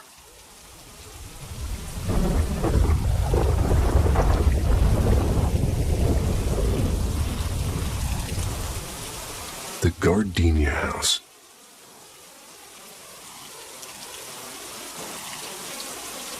My first week at the teen psych facility, the power went out. A breaker had flipped. Maintenance said they'd need 3 hours to get there. I foolishly volunteered to check the basement myself. None of the other staff offered to come with me. A sign that I probably should have read louder at the time. The basement was a narrow concrete maze, the air heavy and damp. And as I scanned the breaker box, a low male voice cut through the silence behind me. "What are you doing?" I turned, expecting to see a maintenance worker. I hadn't heard on the creaky stairs, maybe. And there's no one there, only the hum of silence pressing in. I never did find the flipped breaker. When I returned upstairs and asked if anybody else had gone down, every staff member was accounted for. That was my introduction to the Gardenia House. In the encounters, they didn't stop. Sometimes the overwhelming scent of gardenias, sweet and almost rotting, filled the hallway. The smell hit so suddenly it made me dizzy. Kids and staff reported it too. No flowers anywhere, no perfume, just the air thick with that smell, as if something wanted to announce itself. One late shift, I sat in the living room, where I could see the basement door. And out of the corner of my eye, I caught movement. Hands, 3 or 4 pairs. They were scraped and clawed from underneath the door, pale against the wood. By the time I leapt up, they were gone. And another night, stationed at the far end of the house, I heard footsteps upstairs. I crept to the base of the staircase. 2 glowing red eyes stared back. Something primal in me snapped. "Leave them alone," I hissed. It growled with its eyes lifting as though to stand, and then the thing dissolved into the dark. Even the children saw what we couldn't explain. For instance, one boy of 17, and only a week from discharge with a college scholarship, he begged to play hide and seek, and I was the seeker. I saw a blanket in one bedroom rise as if somebody crouched beneath it. When I whipped it inside, there was nothing. Instead, a black shadow streaked across my vision. It vanished into another room. Moments later, the boy emerged from the closet, face white. Someone said, "Gotcha," and touched my shoulder. He whispered, That wasn't you, was it?" I never let the kid hide upstairs again. And the shadow wasn't shy with adults either. During another overnight, I spotted a tall, dark figure, easily 6 feet. It rounded the blind corner. I caught its reflection in the security mirror, then in the kitchen window before it strolled out of the side door as if the house belonged to it. The doors unlatched themselves, despite magnetic locks and fresh repairs. And sometimes when leaving after midnight, I'd glimpse a passenger in my backseat. I learned to speak aloud calmly. You are not welcome. You cannot follow me. It would vanish usually, but one night something clung to my back and it was cold and it was heavy. It took 15 minutes of steady prayer before it released.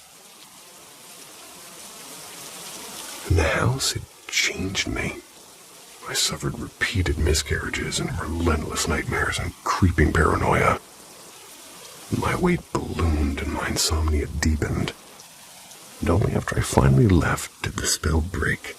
The pounds melted away. My health returned. And a year later, I carried a pregnancy to term. I didn't quit because of the haunting. I quit after one of our kids, a bright, gentle soul, took his own life. That grief outweighed every shadow. I moved to assisted living, where death, when it came, was part of a long, full life. Still, when I catch the faint, sweet bite of gardenias on the breeze, I remember the house and wonder if it remembers me.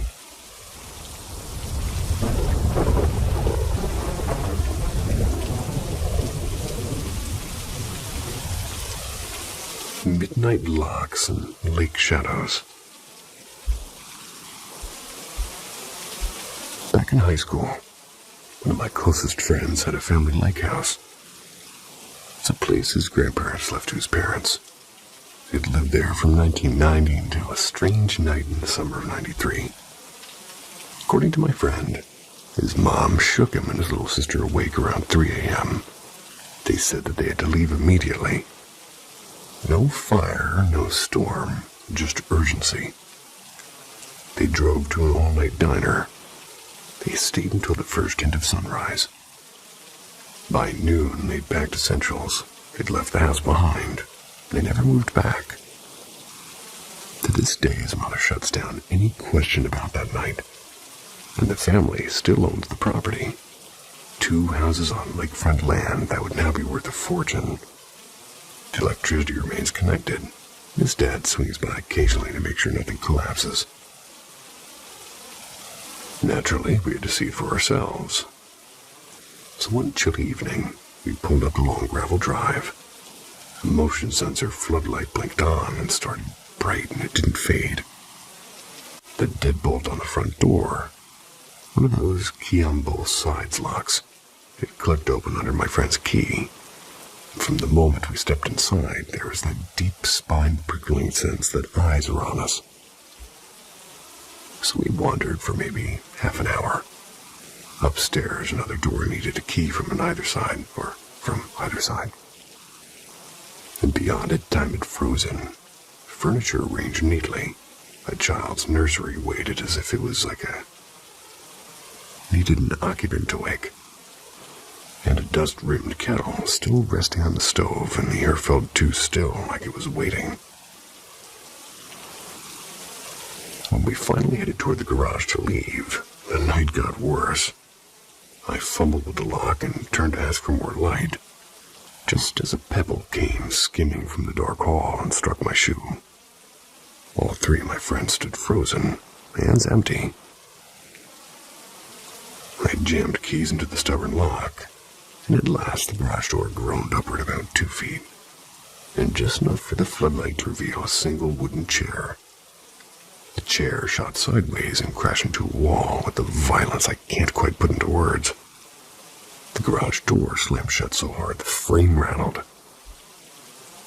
I spun around to shout, and another rock, larger this time. It whistled past and smacked the wall inches from my head. And panic began to set. We both bolted back. We went through the basement stairwell toward the front. And the entry door, the one that we'd left unlocked, was now deadbolted from the inside. Overhead came the unmistakable thud of running footsteps, heavy and quick. Keys slipped in my damp hands until I found the right one. We burst through the mudroom door, also locked, and behind us the running sounds pounded down the stairs. And somehow I managed the final key. We stumbled into the night. And as the last one of us tried to pull the door shut, it wrenched from the grip and slammed to its own accord. that we heard the deadbolt snap home. We didn't stop to think. We sprinted to the truck. We slammed the doors. The engine coughed to life, and every single light in the house blazed on at once. A blinding glow against the black pines. Gravel spat from our tires as we tore down the drive. The instant we hit the road, the house went utterly dark again, as though somebody inside had thrown a master switch. We never went back. If you ever ask my mom, or my friend's mom, why they left that night in '93, she'll only say, some doors are better left locked.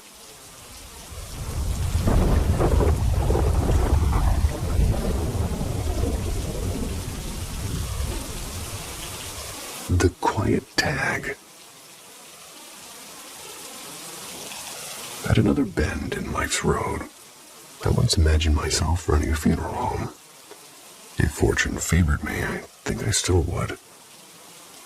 To test the waters, I signed on as a funeral attendant, and I adored every minute. Funeral attendants do a little of everything. Greeting mourners, guiding ceremonies, transferring loved ones from hospitals or churches, even chauffeuring families in a long black limo. But the task that captured me most and brought me to share this story was managing cremations. Among the countless memories of that time, only one ever made me doubt the finality of death. Submitted for approval of r/ghost stories.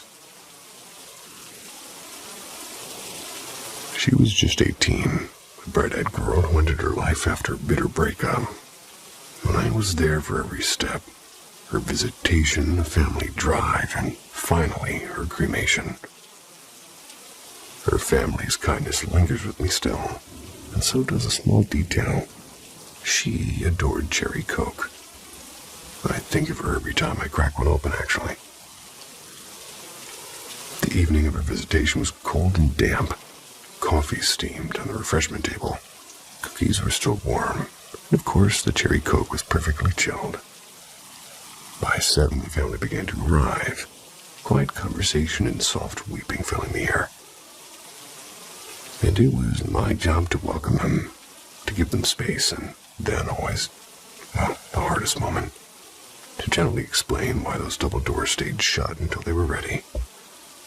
And I'll never forget the sound of her mother's first cry, or the way I fretted over a single lock of hair that might reveal scars and bruises makeup couldn't fully hide.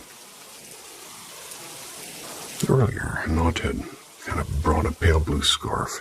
Her voice was shaking as she whispered, "Please only use this if absolutely necessary." She used a scarf. Those words I still echo. Cremation is exacting work. Each body receives a unique numbered tag, a thick metal medallion threaded with 10 inches of steel wire. Hard to miss. Impossible, supposedly, to lose. And our chapel had 3 levels. The crematory sat in the basement. And that night I worked alone. I took every form, attached her tag, and gently slid her into the chamber.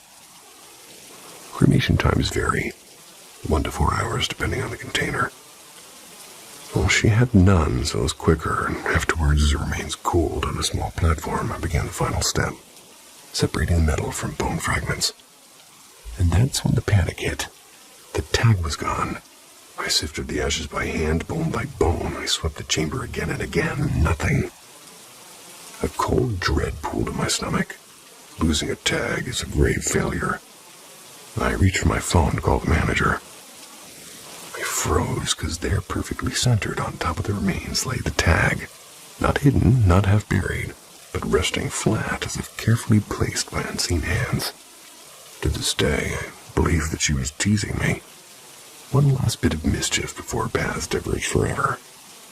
Whatever the truth, the moment remains beyond explanation. A grave mistake. I get it.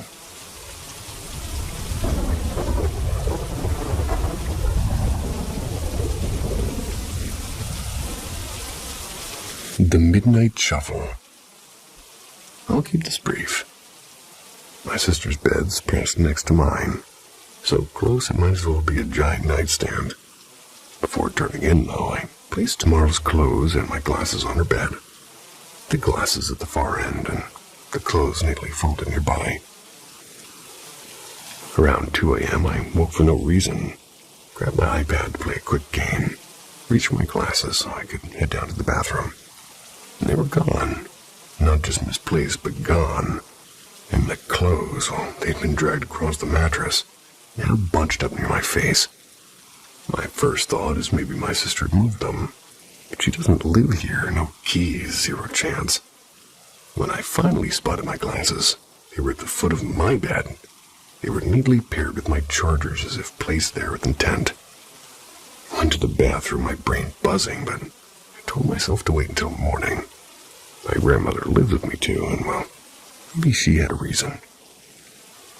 Over coffee, she swore she hadn't left her room.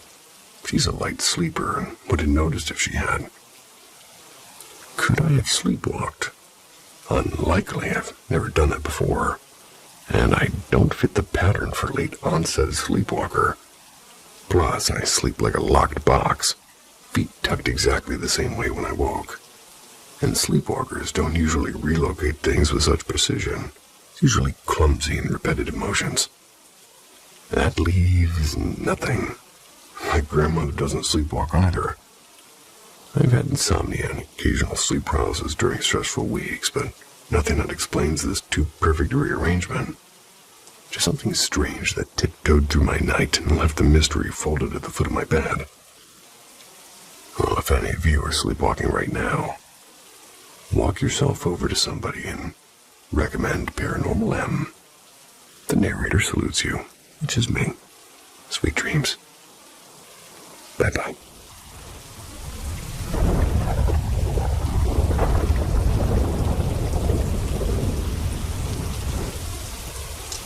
Step into the realm of the extraordinary with Paranormal M. Subscribe and hit the bell icon to stay updated on our latest mind-bending stories. We hope you're prepared for an expedition beyond the ordinary. Ask Reddit 1. I would never ever think that he would make something like that up, just for the sake of impressing someone. And since this has been told to me more than a year ago, I don't know the exact details anymore either. But if you have questions, go ahead. Maybe I can answer them. This happened during his time of mandatory duty at the Bundeswehr in Germany. So this happened at least 35 or 40 years ago. He had night watch in an old building, used mainly for storage. He explained the building as mostly empty too, but something needed to be there, to be guarded. So, because it was still on a military property, after all. The building consisted of a smaller ground floor and a bigger basement floor. When you walked in, there was a little entrance area with a small guard office on the side, with a big window. And after that entrance area, you had to open a door to access the rest of the building. You also needed a key for that door, which usually only higher-ups and the soldiers on night duty had in possession, including the staircase down to the basement. Since the building was mostly empty, it was a very boring night watch, which made my friend's father to bring a book with him most of the time to kill that time. Anyways, an hour or so into the shift, he heard the noise of someone in the basement, slamming one of the doors shut. He thought someone from his comrades were trying to scare or prank him, and he checked out every single room down there. He didn't find anyone, meaning that there was nothing anyone could have been hiding behind or so. The basement was basically just a single hallway, with metal doors to the left and right, and only one entrance, the staircase. The rooms down there were just small, simple rooms without any weird shapes. He brushed it off as an imagination and went back to his desk, locking the staircase and checking on the lock of the entrance. A while after, he heard the noise again, and he called the general in charge, or just someone higher up in hierarchy. And he reported a potential security threat, or just some prankster comrades, perhaps. The higher-up guy was on the stricter side, and was willing to find and punish any soldiers that were in the building because they kind of obviously didn't have permission to be there at this hour. Due to the potential security threat, he also brought some of the army dog squad over to search the building thoroughly. At this point in the storytelling, I began to get goosebumps. Fully and well-trained army dogs were growling and refusing to enter the building, let alone get near it. They searched the whole building with nothing to be found inside. Checked every single room, checked every window and lock. Nothing. My friend's father then was ordered to continue his shift, and the search party went off again. After some time, he heard the banging again, and all the locks were still locked. There was only one entrance to the building, and anyone entering must have walked past his window and locked the door, which wouldn't have been possible to do without him noticing. Anyways, he got stressed as well and went downstairs and checked the room once again. The same results like the last time. Then he had an idea. He closed every single door in the basement, took out a box with matches, and put a match on every door handle and left again. Of course, he heard the slamming noises again, and once he checked down there, 1 or 2 doors were flung wide open, and several matches fell off the door handles from the other doors. He was very confused and went back to his book for the rest of that shift, trying to ignore the activity down there. No one had ever experienced this before, and he never had to do night shift there again, due to the building getting teared down shortly after that. He never really believed into ghosts and paranormal activities, but this night really changed his opinion on the subject.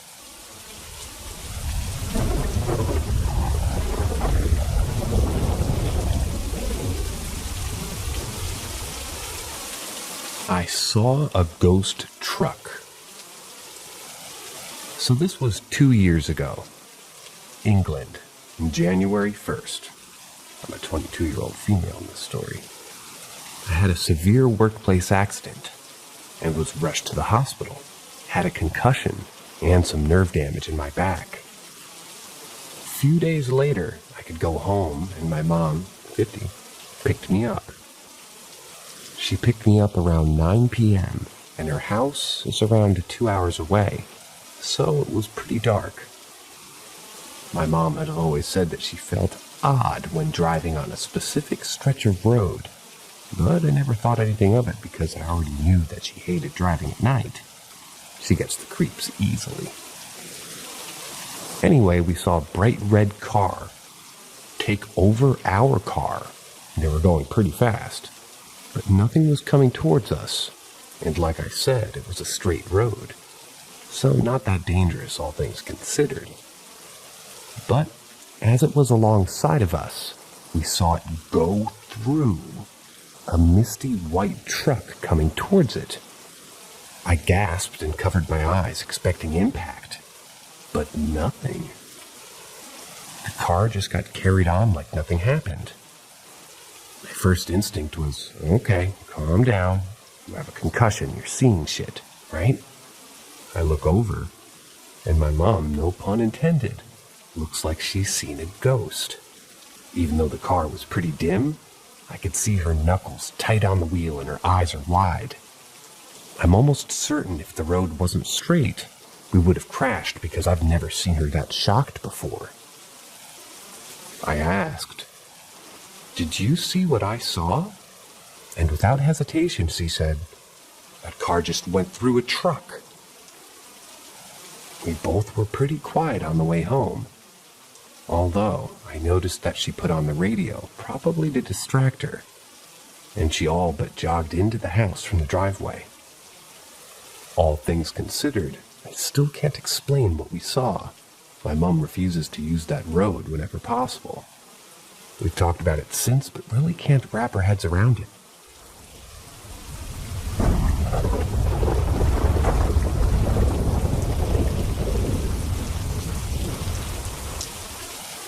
Ask Reddit. Moved into a rental. Real estate agent asked us, do we really want it?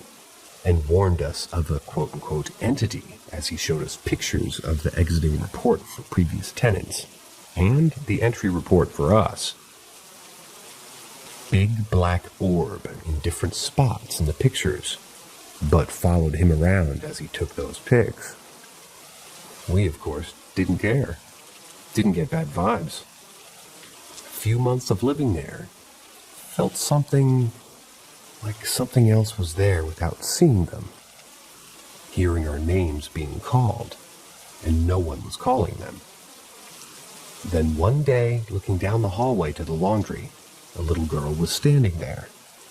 Half her face seemed like it was burnt, and half her hair missing as well. Ran off behind the door into the wall. Nowhere to go. Checked. Nothing. Inspection came up. Real estate agent told us that it was the previous tenant's daughter who died in a fire at their previous house before moving in here. Guess she didn't know they moved and stuck around. Well, always happy to feel her presence and see her in the days and months and years after. Same house. A man in the 1900s, trench coat and a hat. Always bending down and turning our TV on and off. Only when we were never in the room, and always when we were walking past and looked in. Different home. Snowtown. Murder's house. I believe it was anyway, as it was around that time in the same area, somewhat missing. Grave-size hole in the backyard. Perfect rectangle. Inch of grass at the top. Dug underneath and found about 20 centimeters of dirt. Then colored cement. The same color of the black cupboard that was there when we moved in. Knocking in the walls constantly. Names being called again. Easy feeling. Kids' footprints on the walls even after we washed it. Dirt in our vacuum from places that we never cleaned with a vacuum. That house we moved into, basically as the last person was gone, left it as it was. A mattress had blood handprints on it, and a drawer next to that bed with a knife in it, and blood all over it. Blood splatter on the curtains, only noticing it when we closed them, and gradually seeing a lot more blood around the house as we lived there and took notice.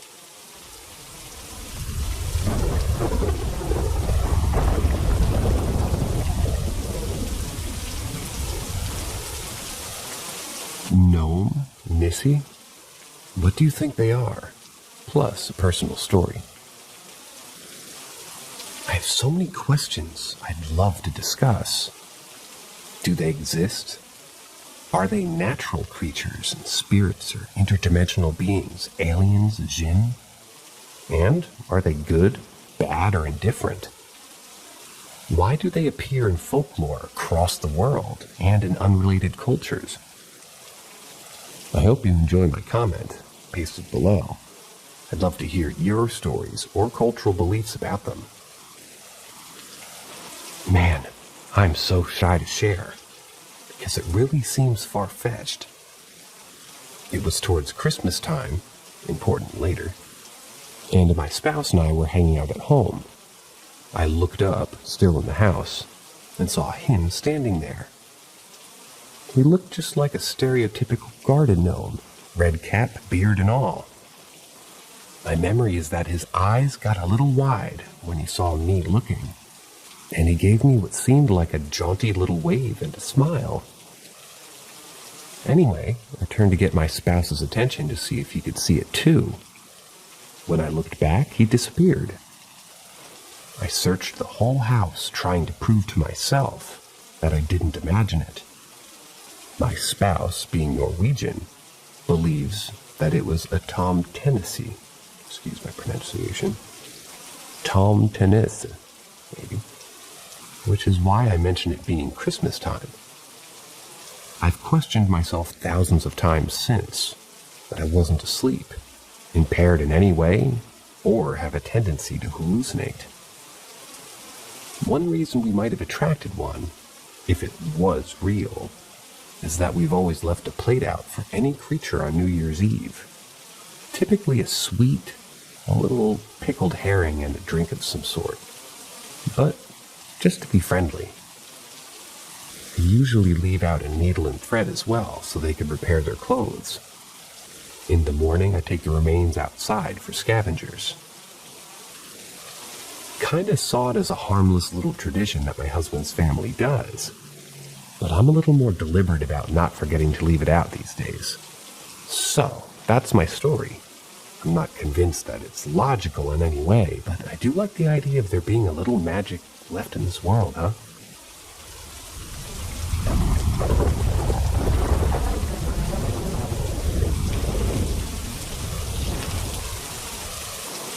I have no idea what I just witnessed.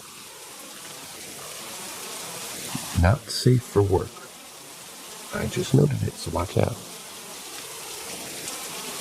So I'm driving to my boyfriend's house around 5 a.m., and he lives in the somewhat boonies. Definitely not somewhere people are casually walking around at 5 a.m. So I'm probably 10 minutes from his house and going about 25 miles an hour because the deer are out, and they're pretty curvy roads. I get around this corner, and I see someone standing by the road. As I get closer, I can see the back of a tall, older man. And as I'm passing by, there's a younger teenager, a girl next to him. What really threw me off was that what they were doing. The man was faced towards the girl, but standing completely still and not saying anything. Like, not moving at all, just a blank stare. The girl was the exact same, but staring towards the road, facing me. But she wasn't looking at me. She was looking past me. Her eyes didn't even move. I don't know how to explain it, but something was really off. The man was wearing a t-shirt and shorts, and the younger girl was wearing normal day clothes. The entire situation was chilling. They didn't seem human. Something about them was so off-putting that as soon as I saw them, my stomach just dropped, and I just felt this overwhelming rush of gonna die. I was shaking. It's like an instinct kicked in that something was really, really wrong. So I sped the rest of the way as fast as I could around the corner. All I could think of was getting to the house faster and the awful feeling of being chased. I basically flew out of the car when I arrived and locked all the doors.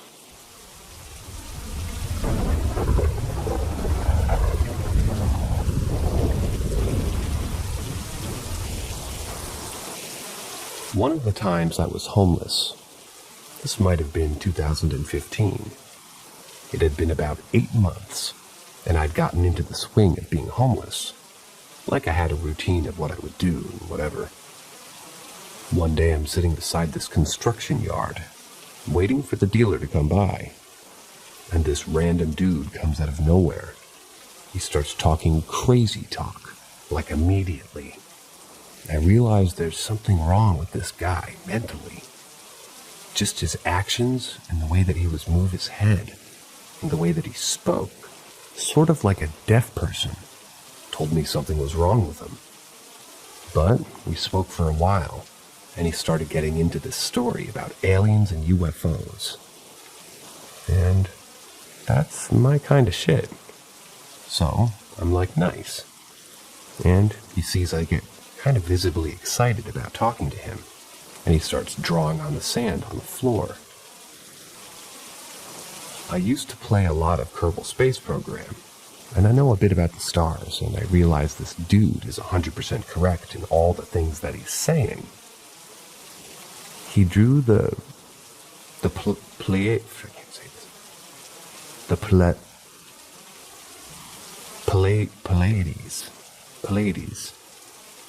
He drew the Pleiades, then drew Earth and explained how one can go from here to there, using correct terminology and everything. Apoapsis, periapsis, gravity turn, etc.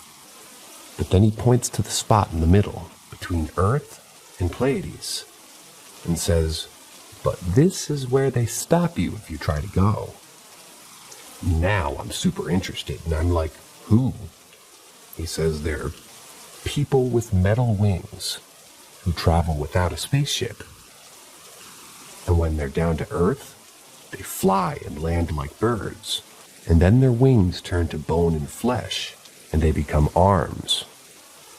And if they stay too long, their bones inside their arms become rock, and they can't fly anymore.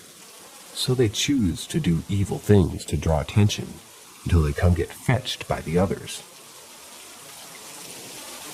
He starts drawing weird symbols and shapes and things on the sand. And he starts getting like Fruit Loopy and starts kind of grabbing me and shouting and getting weird with me. So I get defensive. He jumps up and says, "Do you want to see what they did to me?" He jumps up, turns around, pulls his pants down, and his whole ass from like upper thigh to lower back is just one big open wound. Ugh. It's literally just meat and blood and pus. This one should have said not safe for work. And I'm like, fucking dude, you have to go to the fucking hospital. But he says no, they won't be able to help him. And now I'm like freaking out a little bit, because this is clearly someone with serious issues who's hurt or been hurt or something, and I need to do something or get away or something. My dealer finally arrived just at the right time. I say goodbye and take off, and I'm like, what the fuck? What am I supposed to do? My dealer and I both know all the faces from around this area, and we both don't know this guy. Anyway, I come back around this area a couple minutes later and he's gone. I end up spending the night inside a big concrete pipe in a construction yard, about 100 meters away from where all this took place. It's like 2 a.m. I'm sitting there smoking meth in the dark. Definitely should be not safe for work. When I hear the most intense blood-curdling scream you've ever heard, and shouting, "No, no, please!" I could recognize his voice. I come crawling out of the pipe. There's another homeless dude who I know, also coming crawling out of the dark, just outside the construction yard. We both recognize each other, and I'm like, dude, what the fuck should we do? He immediately turns away and says that we should leave. All the while, this guy is still screaming just up the road. My buddy takes off into the darkness, and I stand there for a few seconds, and I see two human-sized things. Literally looked like people with wings taking off into the sky, and vanishing almost instantly. The screaming stops.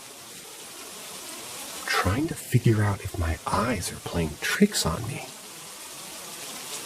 If it's not, because maybe I'm hallucinating because of the meth, I don't know. I decide to go check on him, and there's literally just a pile of his clothes and his shoes where he was sitting. Same place as earlier. Never heard from or saw him again. Neither did my other homeless buddy. Nothing. Think about that dude quite a bit.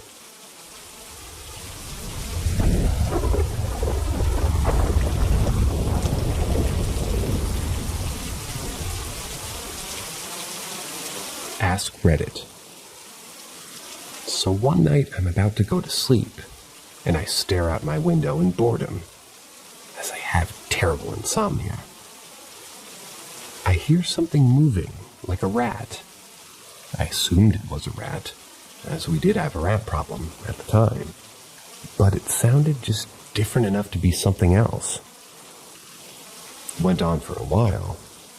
Eventually, I asked if it was a spirit as the noise got louder. Suddenly, I hear knocks against my window. I look out and the knocks stop. There was no one there. Of course, it could have just been dark and I might have just been experiencing a coincidence. And I think to myself as I'm trying to deny what happened. All my family was asleep that night, so it couldn't have been any of them.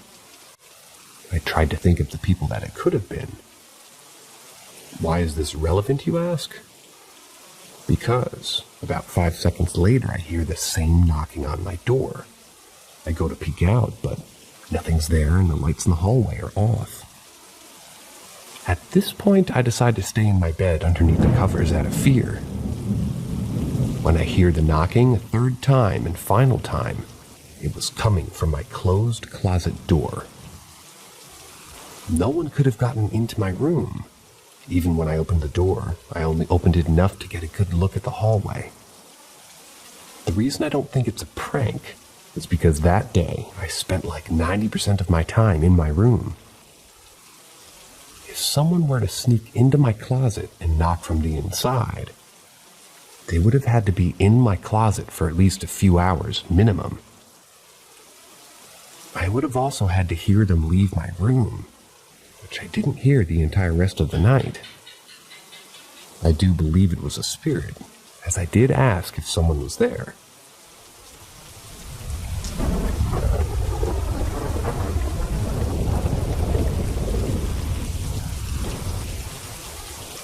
I don't know what this was, but it scared the heck out of me. So this happened about a year ago. I told my parents about the window one, but I thought I was being stalked.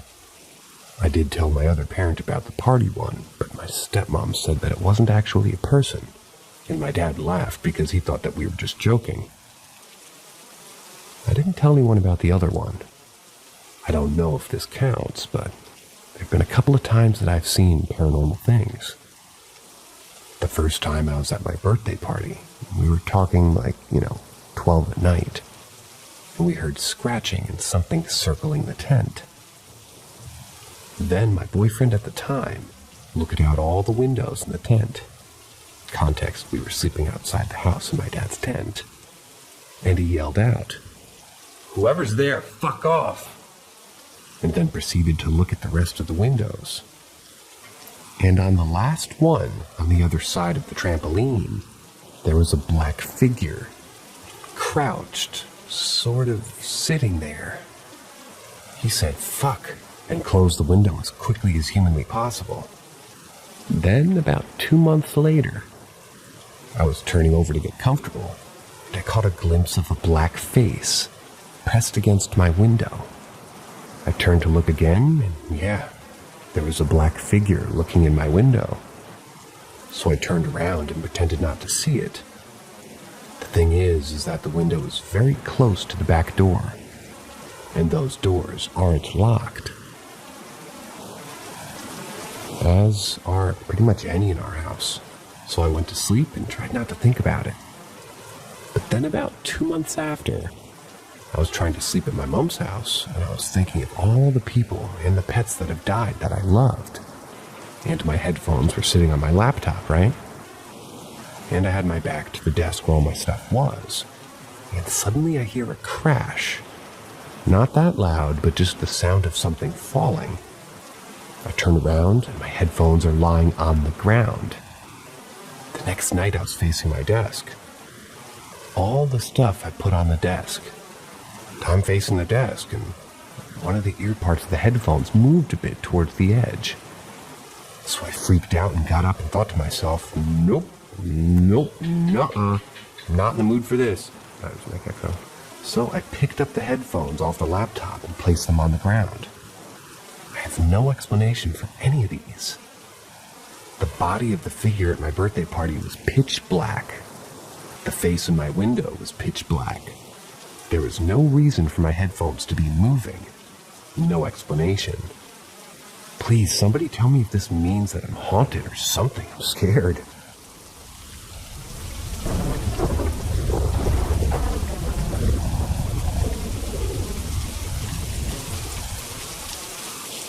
Skeptic, having a hard time wrapping my head around this experience.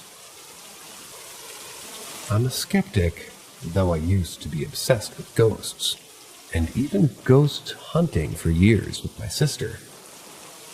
I'm older now, and stopped really believing in ghosts over 10 years ago. My fiancé and I have always joked that we have a ghost in our apartment, because I found out after moving that a man who used to live in the apartment died here. We would say that we could feel someone watching us, that he was just another roommate. About a week ago, we acquired some furniture and belongings through one of our coworkers. The woman who originally owned the belongings had passed away, very sadly, and was a member of my coworker's mom's church. Coworker's mom was working hard to donate her friend's belongings and take care of the house out of respect for her.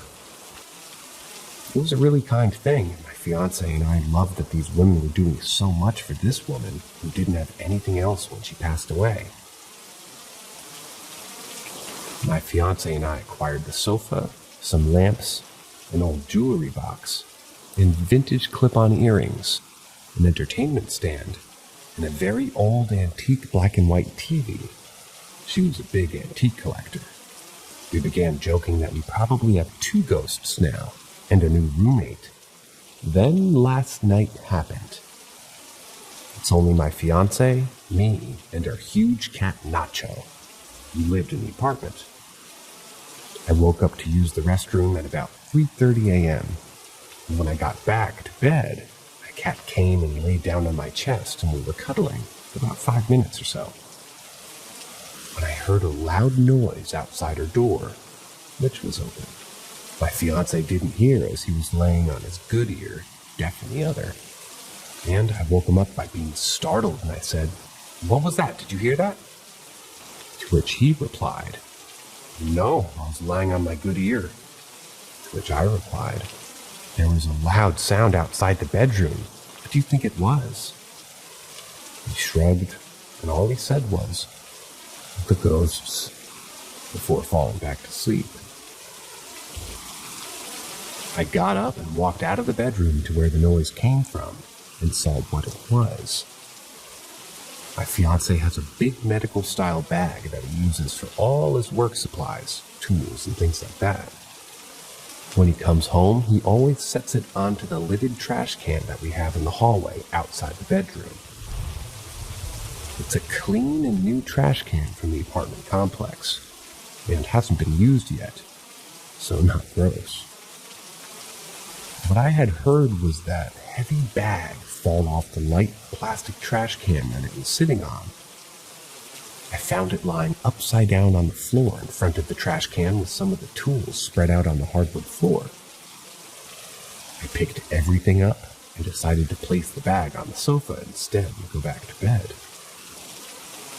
I did simulations with the trash can and the bag when my fiancé got home, as well as studied everything in the surrounding area. And after countless tries and tests, I feel that the way it fell could only have been done deliberately. My fiancé says that it's our ghosts. But I'm still a skeptic at the end of the day, and I'm having a hard time wrapping my brain around this.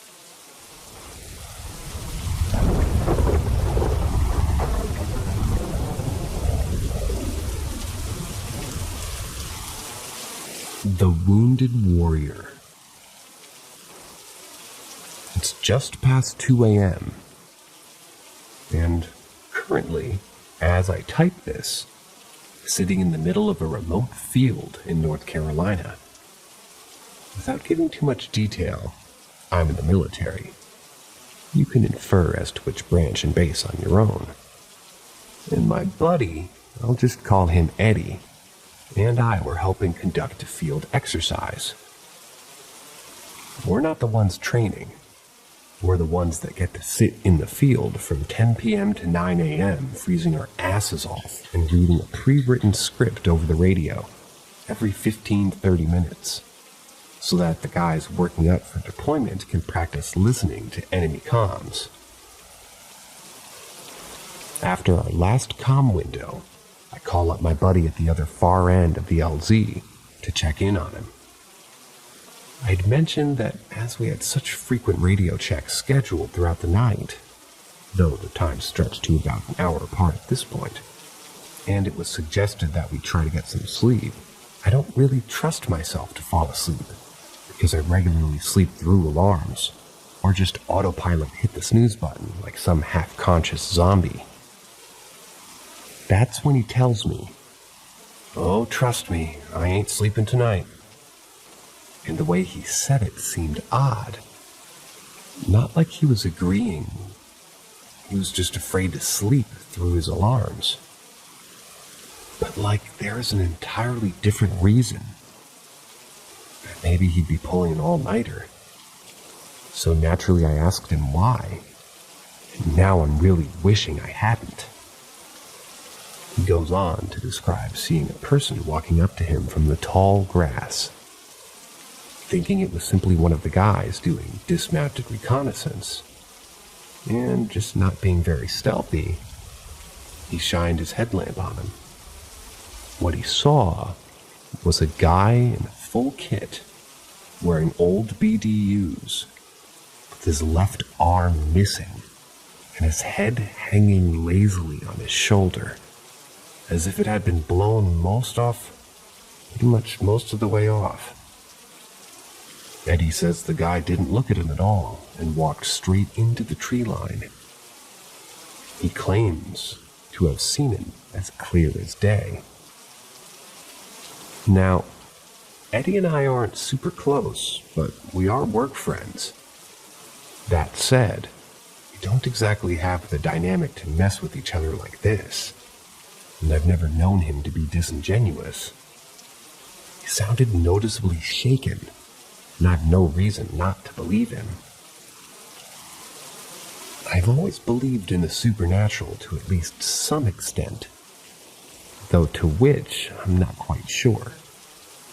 Though I've never really seen a ghost or anything out of the ordinary, to tell you the truth. If I had, I surely didn't notice it. I've always wondered why some people seem to be so lucky, where I was not. I sort of wondered this aloud on the phone with Eddie, noting that I'd either been on my phone or reading my book all night in between comm windows. Eddie suggested I keep reading or distracting myself in some manner, as the whole ordeal left him practically shitting his pants.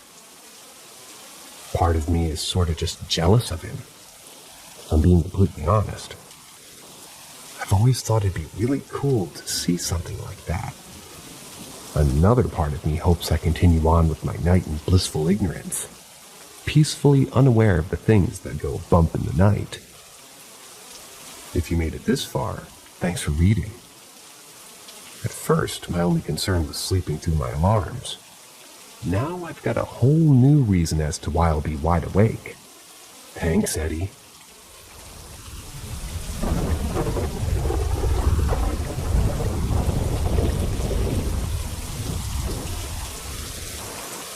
My granddaddy acted very unusual the day before his unexpected death. I just wanted y'all's thoughts on this. So my granddaddy unexpectedly passed away 2 years ago. My grandmother and his wife, who I call Nan Nan, told us on the day of his death, that night before he told her that he heard folks outside their roof. They lived out in the country near me, and we lived in the middle of nowhere.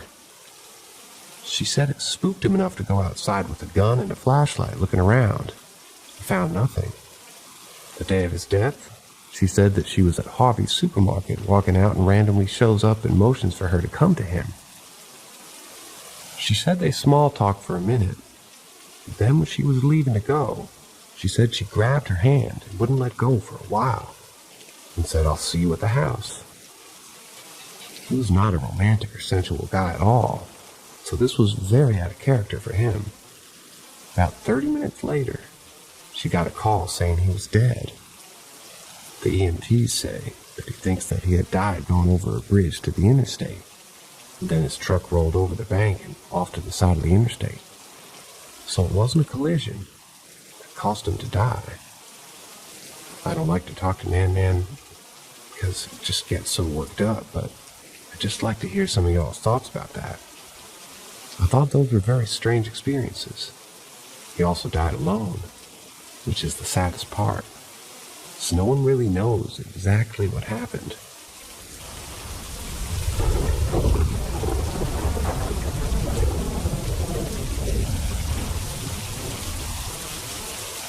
Ask Reddit. It was a fall night, and I was at my sister's boyfriend's house. My older sister and her two friends were gathered around the fireplace. We all were chatting, and I was trying to hide my excitement. I was 14 and felt cool hanging out with everybody. They all stood while I sat at the end of the kitchen table, where I could see into the living room on the other side of the fireplace. I did note something in the corner of my eye. I was interested in the conversation, and it wasn't until I began to sort of seize that I bothered to look. Unexpectedly, my eyes locked eyes with another pair that glared parallel in my direction. The small eyes of a little boy were peering back into mine. He was sitting in a chair, hands folded in his lap. Although shocked, I remember he was wearing a little cap and overalls or suspenders of some sort. He also had a blank expression. I could see him clearly, and he was colorless. I stared into his eyes, paralyzed by fear. Time seemed to be unreal until I felt a weight on my chest. I grabbed my heart as I turned away from him and struggled for my breath a good 10 seconds. All at once, I felt all the pain release, and it literally brought me to tears. I leapt from my chair in desperation, and all I could get out was, "Little boy, little boy." My sister was confused and asked, "What?" I told her, "There's a little boy sitting in the chair in the living room." I was a wreck as I hesitantly watched my sister lean over and look in that direction. "I don't see a little boy," she said confidently. So much so, I questioned my own sanity. I peered once again, hoping I would see nothing. I looked back into his expression that he had, and he remained in the same position and had not moved a muscle. I was horrified, and this time I completely got away from sight of him. I pleaded to my big sister once more. "You don't see him?" She never did. It wasn't until later on that night that I dared to walk by that spot again, and the aspiration was no longer there. 6 years later, I haven't experienced anything like it since.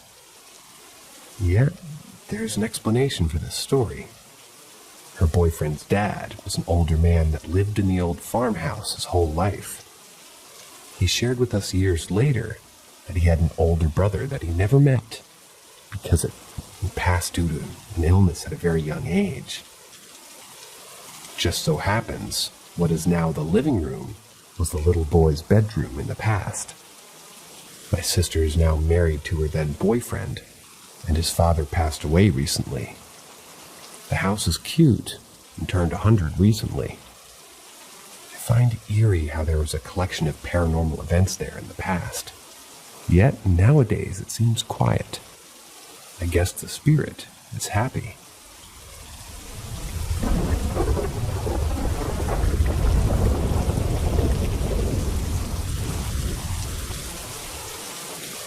My bedroom door. My name is Magnolia. 15 years old. A couple days ago, I've been hearing banging on my bedroom door. Banging to knocking, and someone talking outside my bedroom. I've not watched any stuff to form these hallucinations. It was just a regular day. I'm laying down ready to fall asleep, and I hear a bang on my door. I ignore it, thinking that something probably fell in the living room. Nope, it wasn't my dog. My mom always brings my dog with her upstairs to her room whenever she's about to sleep. The speaking I hear is like a woman talking to me specifically. The thing is, whenever my mom knocks on my door, she always calls my name. If she doesn't, I'd have to get up, open my door, and leave the room, which happens rarely. This was late at night. I was too lazy to get up out of bed, so I decided to message my mom asking what she wants. She was clearly confused, saying she was upstairs with the dog watching TV. So she is clearly with my dog. It's me only up here and my mom in the house. Every night until now, I hear knocking from 11 p.m. to 1 a.m. Not just the little bangs, but clear, hard knocking, indicating somebody wants the door open. I've hung a rosary on my doorknob, and it swings around and around.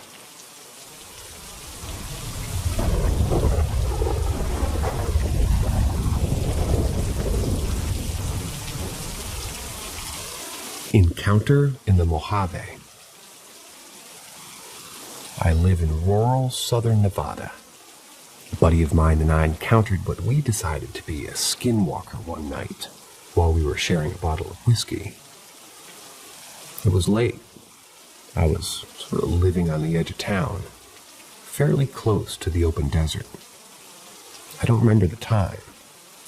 I'd estimate between 12 or 2 a.m. A buddy of mine comes over and decides to spend the night drinking and hanging out with me. We were in the living room, sitting near the side of the house, right next to a couple of closed and blinded windows. We'd been on the topic of paranormal and cryptids when we began discussing Navajo and southern Paiute skinwalker lore. We're about an hour in on that topic, and about a quarter into the fifth I had, swimmy but not quite drunk, when we began hearing a faint but distinguishable pitter-patter directly outside the window, pacing back and forth the length of the house. We were buzzing enough to semi-dismiss it until we began to hear hyena-esque cackling.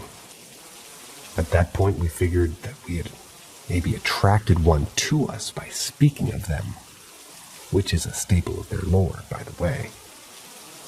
So we decided the best course would be to not acknowledge it and carry on our conversation till it left. The paw-like pacing and cackling continued another 45 minutes or so, and then eventually stopped. Neither one of us were willing to open the blinds or go outside until morning. But when we woke up and went outside, not only did we see dog prints lining the dirt directly outside of the windows, we saw a set of abnormally large human-like footprints that ran from the near carport to the center of the yard before the tracks stopped dead. And each footprint was smaller and less imprinted.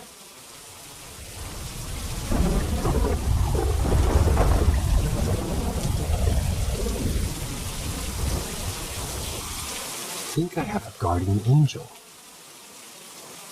My mom always told me I have a guardian angel. Context, I'm an only child. My mom had 3 miscarriages and 1 stillbirth before she had me. Growing up, this is a story that she told me. When my mom was pregnant with me, she was coming home from work and almost walked right in front of a moving truck when something pulled her from behind back onto the sidewalk. There was no one else around. I always thought this was really a cute little family story until recently. When I was 14, young and stupid, had a friend stay over. She had brought some of her parents' booze, and we got really wasted. We then had the smart idea to take my mom's car for a joyride. Fast forward about 40 minutes, and we were speeding down the highway in the middle of the night at well over 200 miles an hour. Next thing I know, the car swerves, flips upwards, and rolls 5 times into a ditch. The car was completely totaled. My friend and I crawled out of the car and were basically unharmed, save a few scratches and bruises. We ended up hitchhiking back home with some pretty sketchy guys who turned out to be pretty chill.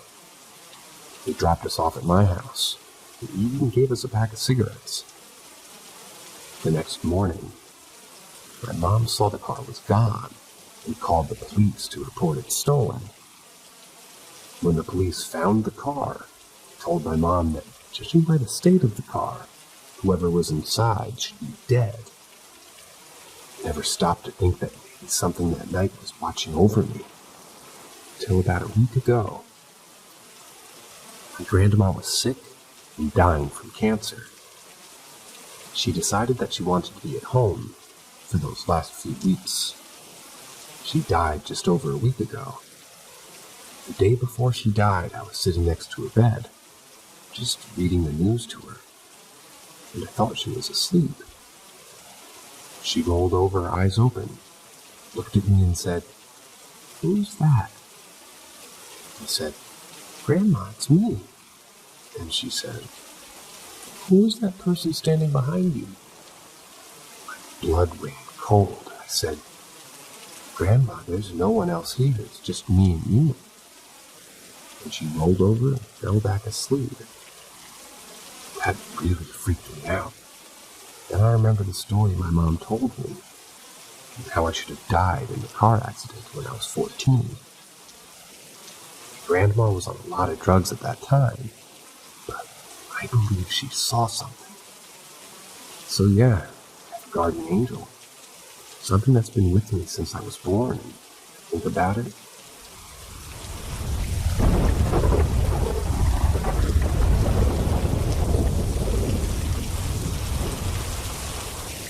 The farm in my nightmares. For my entire life, I'm a 31-year-old male. My grandparents' farm on my mom's side has been very frequent and reoccurring spot that pops up in my nightmares. I've yet to have a dream where there isn't a really bad vibe in it. As a kid and early teen, I always thought it was simply because of my dislike for going to that farm. That changed when I was 18. I was working late with my mom for my uncle's cleaning company. We got home at 3 a.m., and one thing that we could do at least once a week is have a good 30 minutes where we just chat while parked in the driveway. This night, she started sharing some of her own ghost experiences. She is very sensitive to the spirit world. I'd heard some of her stories before, but she started going really deep. One of my uncles used to be a Satan worshiper as a teenager. He had bought sneakily every book that he could buy on the subject, and he had managed to buy a Ouija board too. He did a lot of satanic stuff within the house. And when my grandpa discovered it, he burned all the books and the Ouija board, only to seem to unleash the spirits on the house with greater force, and the Ouija board kept reappearing, refusing to be destroyed. Some of the stories she told me seemed to come right out of a horror film, such as evil spirits stomping in the upstairs and dragging furniture, or driving them completely out of the house and pushing the family car with kids in it clear out of the farm and onto the road. There was also, back in the 1910s or so, a horse thief that was hung on the property, and before he hung, he was told that he would never find peace. And so supposedly his soul is still on the property. But ever since I learned this, whether I believe all the stories or not, I'm religious, and I've had my own experiences with the spiritual and paranormal side. I've been convinced that even though they've had blessings and cleansing of the house, that there is enough of an echo there of it still, and it might be why I have nightmares associated with it for over 3 decades.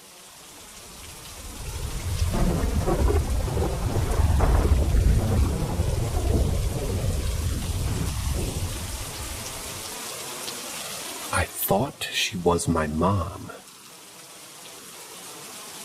We moved into the house that my parents are still living in back in October of 1999. I was 9 at the time, but I'd be 10 by the end of the year. The age doesn't really have anything to do with the story, just the necessary background information. Anywho, my mom has always been very in tune with the other side. She isn't quite medium level in her intuition with the other side, but she has always been able to immediately detect visitors from the other side and the intentions that they have towards her, specifically towards her, I guess, and a more general impression on the general nature, whether it be good or bad. My dad is also pretty open to it, and he's seen some stuff too. Just nowhere to the extent my mom has. So I've always been open to the possibility of ghosts. It helps that my family is very religious and therefore have an acceptance of the afterlife and the concept. Nothing really happened spirit-wise until my little brother was born in 2001. This was after I had been diagnosed with leukemia that same year. My parents had gotten a small wooden cradle from my grandparents, and after my little brother was born, they put him in it in their room. They would put him to sleep and come back later and check on him, to find the cradle being rocked back and forth. He was still a newborn, so he couldn't have rocked himself. My mom, after the 3rd time, identified it as a woman. Probably the wife of the man who built the house. There's a cement step in the walkway to the side door that has the number 1963 on it, indicating when it was built. She believed that this ghost mom had taken upon herself the duty of tending to my little newborn brother if my parents weren't next to him. When the grandmother wasn't tending to my little brother, or ghost mother, we would occasionally see lights flicker or dim for a few minutes before coming back on full. Nothing hostile, and my mom and dad seemed to welcome this visitor. He probably was one of the original owners of the place. 2 years after brother's birth, my baby sister was born. Same thing happened. Whenever they would take her out of her cradle, I think they mean whenever they would be out and she was in her cradle, it would be rocked by this ghost mother. Now, I was kind of skeptical, even though I accepted the possibility of it. I chalked much of it up to the house being over 40 years old. Then I was turned 14, and my skepticism was broken for certain. I want to say it was late spring, and I woke up around 2 a.m. I had to go to the bathroom. There's only one bathroom in the house, and it's across the hall from the master bedroom. So I went upstairs and paid tribute to the porcelain gods. As I got out, I saw a woman in an off-pink nightgown with faded flowers on it, hair down to the shoulders. Obviously, I assumed it was my mom. She looked a little bit different, but it was 2 a.m. She also had a similar nightgown. She was standing in the doorway of my parents' bedroom, door open. That wasn't odd, as my parents always slept with one of the doors open. Years of tending to me, because of my cancer, and my little brother who was allergic to almost everything, had taught them to sleep with the door open. I was actually surprised to see her. My mom worked graveyard as a janitor for a local chain of grocery stores, and she usually didn't get back until later, like 4 to 6 a.m., depending on the night. "Hi, Mom," I said, trying to keep my voice down not to wake up anybody else. "You done already?" Instead of answering my question, she walked out of the door, turned and began walking down our hallway. I was surprised by the lack of response. There wasn't even an indication that she had heard or noticed me. "Mom?" I asked, confused by this, and I poked my head out to see where she was going. She reached the end of the hallway and turned toward the sink in the kitchen. Now, when I say hallway, we're talking about more of an access area that connects the master bedroom, a side bedroom next to it, the bathroom, living room, and a kitchen together. At most, it's 6 feet long. I think that's called a foyer. "Are you all right?" I asked, and followed her to the kitchen, to find an empty room. Confused as fuck, I walked to the cubby where the stove was, to see if she was over there, and perhaps slid between it and the wall. I ran to the stairs to the basement to see if I had missed her going down. There was no sight of her. Frowning, I walked to my parents' bedroom and looked in. My mom was indeed there, but she was out cold on the bed, wearing her work clothes. This was common for her to fall asleep wearing her work clothes. Scratching my head, I went back to bed. The next morning, I asked her when she got in. When she said that she had gone home early, a little concerned I'd sound kind of crazy, I asked her if she had been wearing her nightgown or work clothes. "No," she replied. "Why?" I then told her about the night before, and when I described the woman to her, she nodded and gave me a knowing smile. "That's the woman I told you was still here." I've never seen her again, but who knows? She may still be in the house, even all these years later, keeping an eye on the family that moved into her home.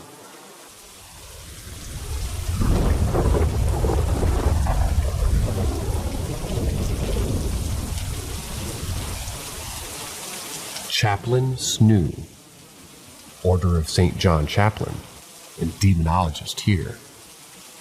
Just thought I'd share another story from my professional interaction with the paranormal. As per usual, I can't share case-specific indicators. If they involve a client, sorry. Also, apologies if it seems a little bit boring, but that's the reality of the job.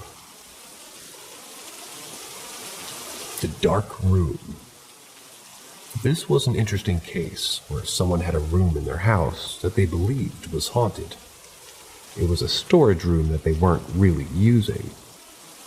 When I asked them what the indicators were, they said they typically heard knocking coming from the room. The room had become incredibly cold and stayed that way, although it was a small concrete room, so I was initially skeptical about this. And their son had started to have incredibly vivid nightmares and night terrors. He slept in the room with the access to the dark room's door. As far as a professional role is concerned, I figured it warranted at least a blessing and some reassurance. Often when there's nothing paranormal, but people are convinced it is, we do a blessing to settle their nerves and tell them it's been dealt with. So I went and blessed this room. Admittedly, it was strangely cold and dense, considering it was summer. I was a little on edge, but nothing too remarkable happened.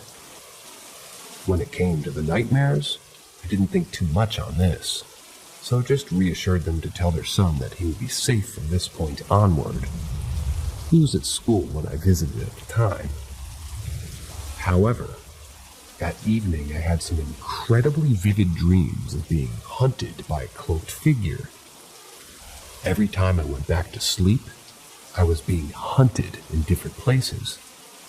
but all of the places were older and aesthetic, never modern. I must have had 4 different dreams that I remember, and more that I forgot. 2 in a forest, 1 in an older city, 1 on some kind of little farm. This could have been a coincidence, but it's hard to shake this off. I went back to the house and asked to talk to the sun and to do another blessing. It's common for us to continuously bless a room, house, or area just to be safe. I was talking to him and asked him to describe the figure in his dreams and his sleep paralysis. He did describe the exact same figure I'd seen, but it was a very common description. Hooded figure, no face. I asked him if he had stopped, or if the knocking had stopped, and he said no. So I went and bought some equipment and did a more in-depth blessing, with holy water, incense, longer blessing. I also put an iron cross above the door to the room and placed a Bible in there, open, on Psalm 91. I then blessed the son, the house, and told the parents to contact me if he kept having these bad dreams. I didn't have any more of the dreams. He did, so I went back and kept blessing the room at least weekly. I asked him if it was getting any better. He said it was becoming less and less frequent that he was having these dreams, and that the knocking had stopped. The happy ending is, after a few months of blessings and counseling, the dreams seemed to go away.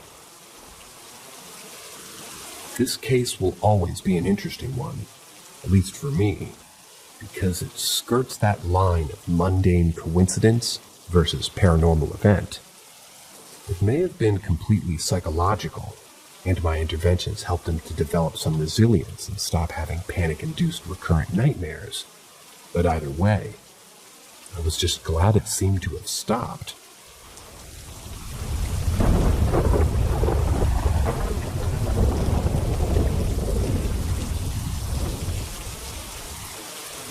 Spooky Kid Story. I have a creepy story that I knew some of the members here might appreciate. As always, if you don't believe it was paranormal, that's okay. I just ask that you respect the beliefs of me and others commenting. I came home from a fairly long day. It was late, probably about 10 p.m. at night. I parked my car in the driveway, which is quite close to the road, and went to go check the letterbox for any mail. As I turned my back to the road, I heard running footsteps and the laughter of, I assumed, children. I thought it was odd because of how late it was, but I turned around to smile and greet them, considering how close they sounded. I also had a dreadfully uncomfortable feeling in my stomach, but I put this down to a psychological anxiety trigger. When I turned around, no one was there, which again I thought was strange, but I shrugged and kept walking. I heard the laughter again. It sounded like the laughter of 2 children playing together, but ignored it this time. I figured they were somewhere on somebody else's property. I actually assumed visiting our neighbors, because I know our neighbors on both sides don't have children. One is an elderly woman who lives alone, and the other side is just all student flats. As I approached my front door, I heard giggling again, and then the bouncing of a ball. When I turned around this time, there's an old soccer ball on the driveway that I hadn't seen before. And again, rationalized it as children who were playing somewhere, having accidentally kicked it over. I went back, picked it up, and wandered 100 meters or so in each direction on the road, looking for the owners and calling out, "Hello? I've got your ball, I'm just trying to give it back." I still have the ball. I've left it in the front yard, just in case the owners want it back. But it's been a few days now, and it hasn't been collected. I knocked the doors of the house in each direction, but none of them had children playing at that time. I knocked and asked, "Hey, sorry to disturb you the other night at about 10 p.m., but this ball came into our yard. Is it yours? Or were there kids playing at yours that it might belong to?" I'm hum-hawing what to do from here, but I thought I'd post this, as I thought that this sub maybe appreciates this kind of stuff. I need to get it off my chest, mostly.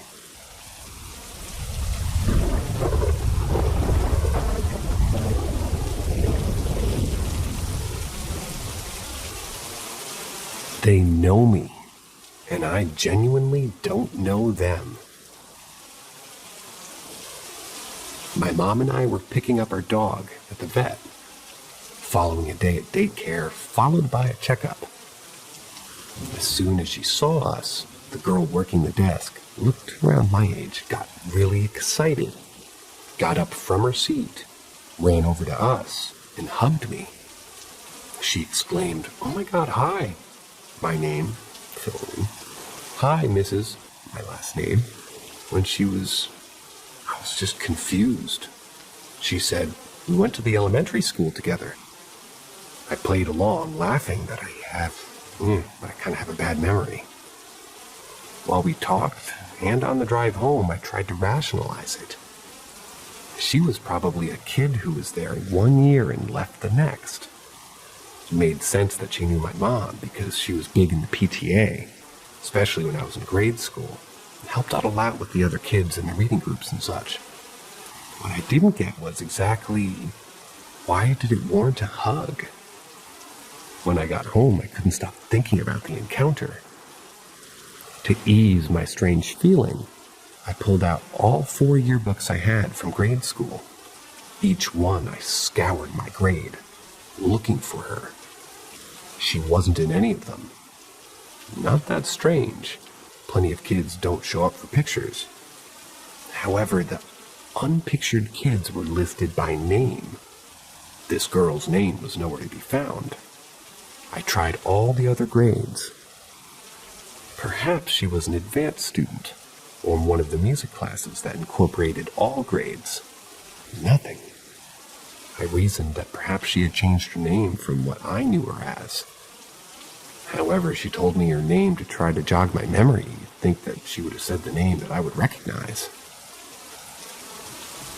It's worth mentioning that this girl looked noticeably mixed race. Normally that wouldn't matter, but I live in a small town in Ohio where you can count on one hand the non-white kids who went to my school.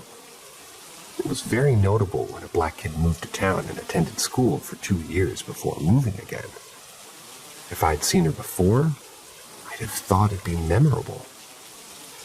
Also worth mentioning, unlike me, my mom has a great memory when it comes to people.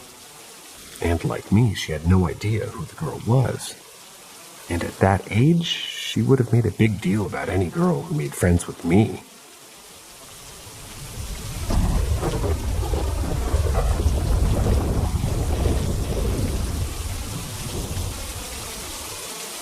Babysitting with ghosts? Right now, I'm babysitting every Monday for my cousin. She has 2 kids, a 6-year-old girl and a 3-year-old boy. I know they say children can sense things better than adults can, but today, the 3-year-old really freaked me out. We were making bead jewelry, just laughing and having a good time, when the little boy looked up to me and said, "Do you know a woman and a little boy follow you? They're behind you right now." As you can imagine, this left me speechless. I kind of ignored it and responded, "Really? Okay," and went back to what I was doing. I texted my boyfriend and told him what my cousin had said, and he said that I should ask if my cousin knew what the names of the entities were, but that he kind of had an idea of who it could be. By the time my boyfriend responded, an hour or so passed. The little boy was down for a nap. My cousin woke up about 10 minutes later from his nap screaming and crying, which wasn't unusual as sometimes he wets the bed, and that's how he reacts. When I asked if he'd peed on himself, he said, "A little bit, but I'm just scared. Chicken Rooster woke me up." I said, "Who is Chicken Rooster?" And he responded with, "The man who sleeps in our room. My bed." I've only babysat twice, but today is the first time he'd mentioned anything like this. Anytime I've been upstairs at all, I felt a very heavy presence. When he came downstairs, I asked if maybe he knew what the names were of the supposed lady and little boy following me. He said he didn't know any of the ghosts' names, except for the one sleeping under his bed. His eyes immediately darted to the top of the stairs that connect to the hallway, with very heavy energy. He looked as though he was in a trance. I asked him what he was looking at, and he didn't give me an answer. But then his head and eyes slowly followed down the stairs, as if he was watching someone walk down them. He finally answered and said, All of them are coming downstairs. They can even walk through walls."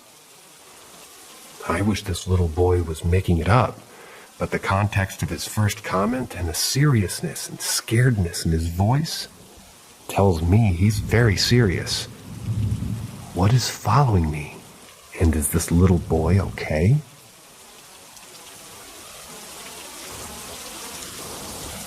That's the end of today's stories. Thanks for supporting us at Paranormal M.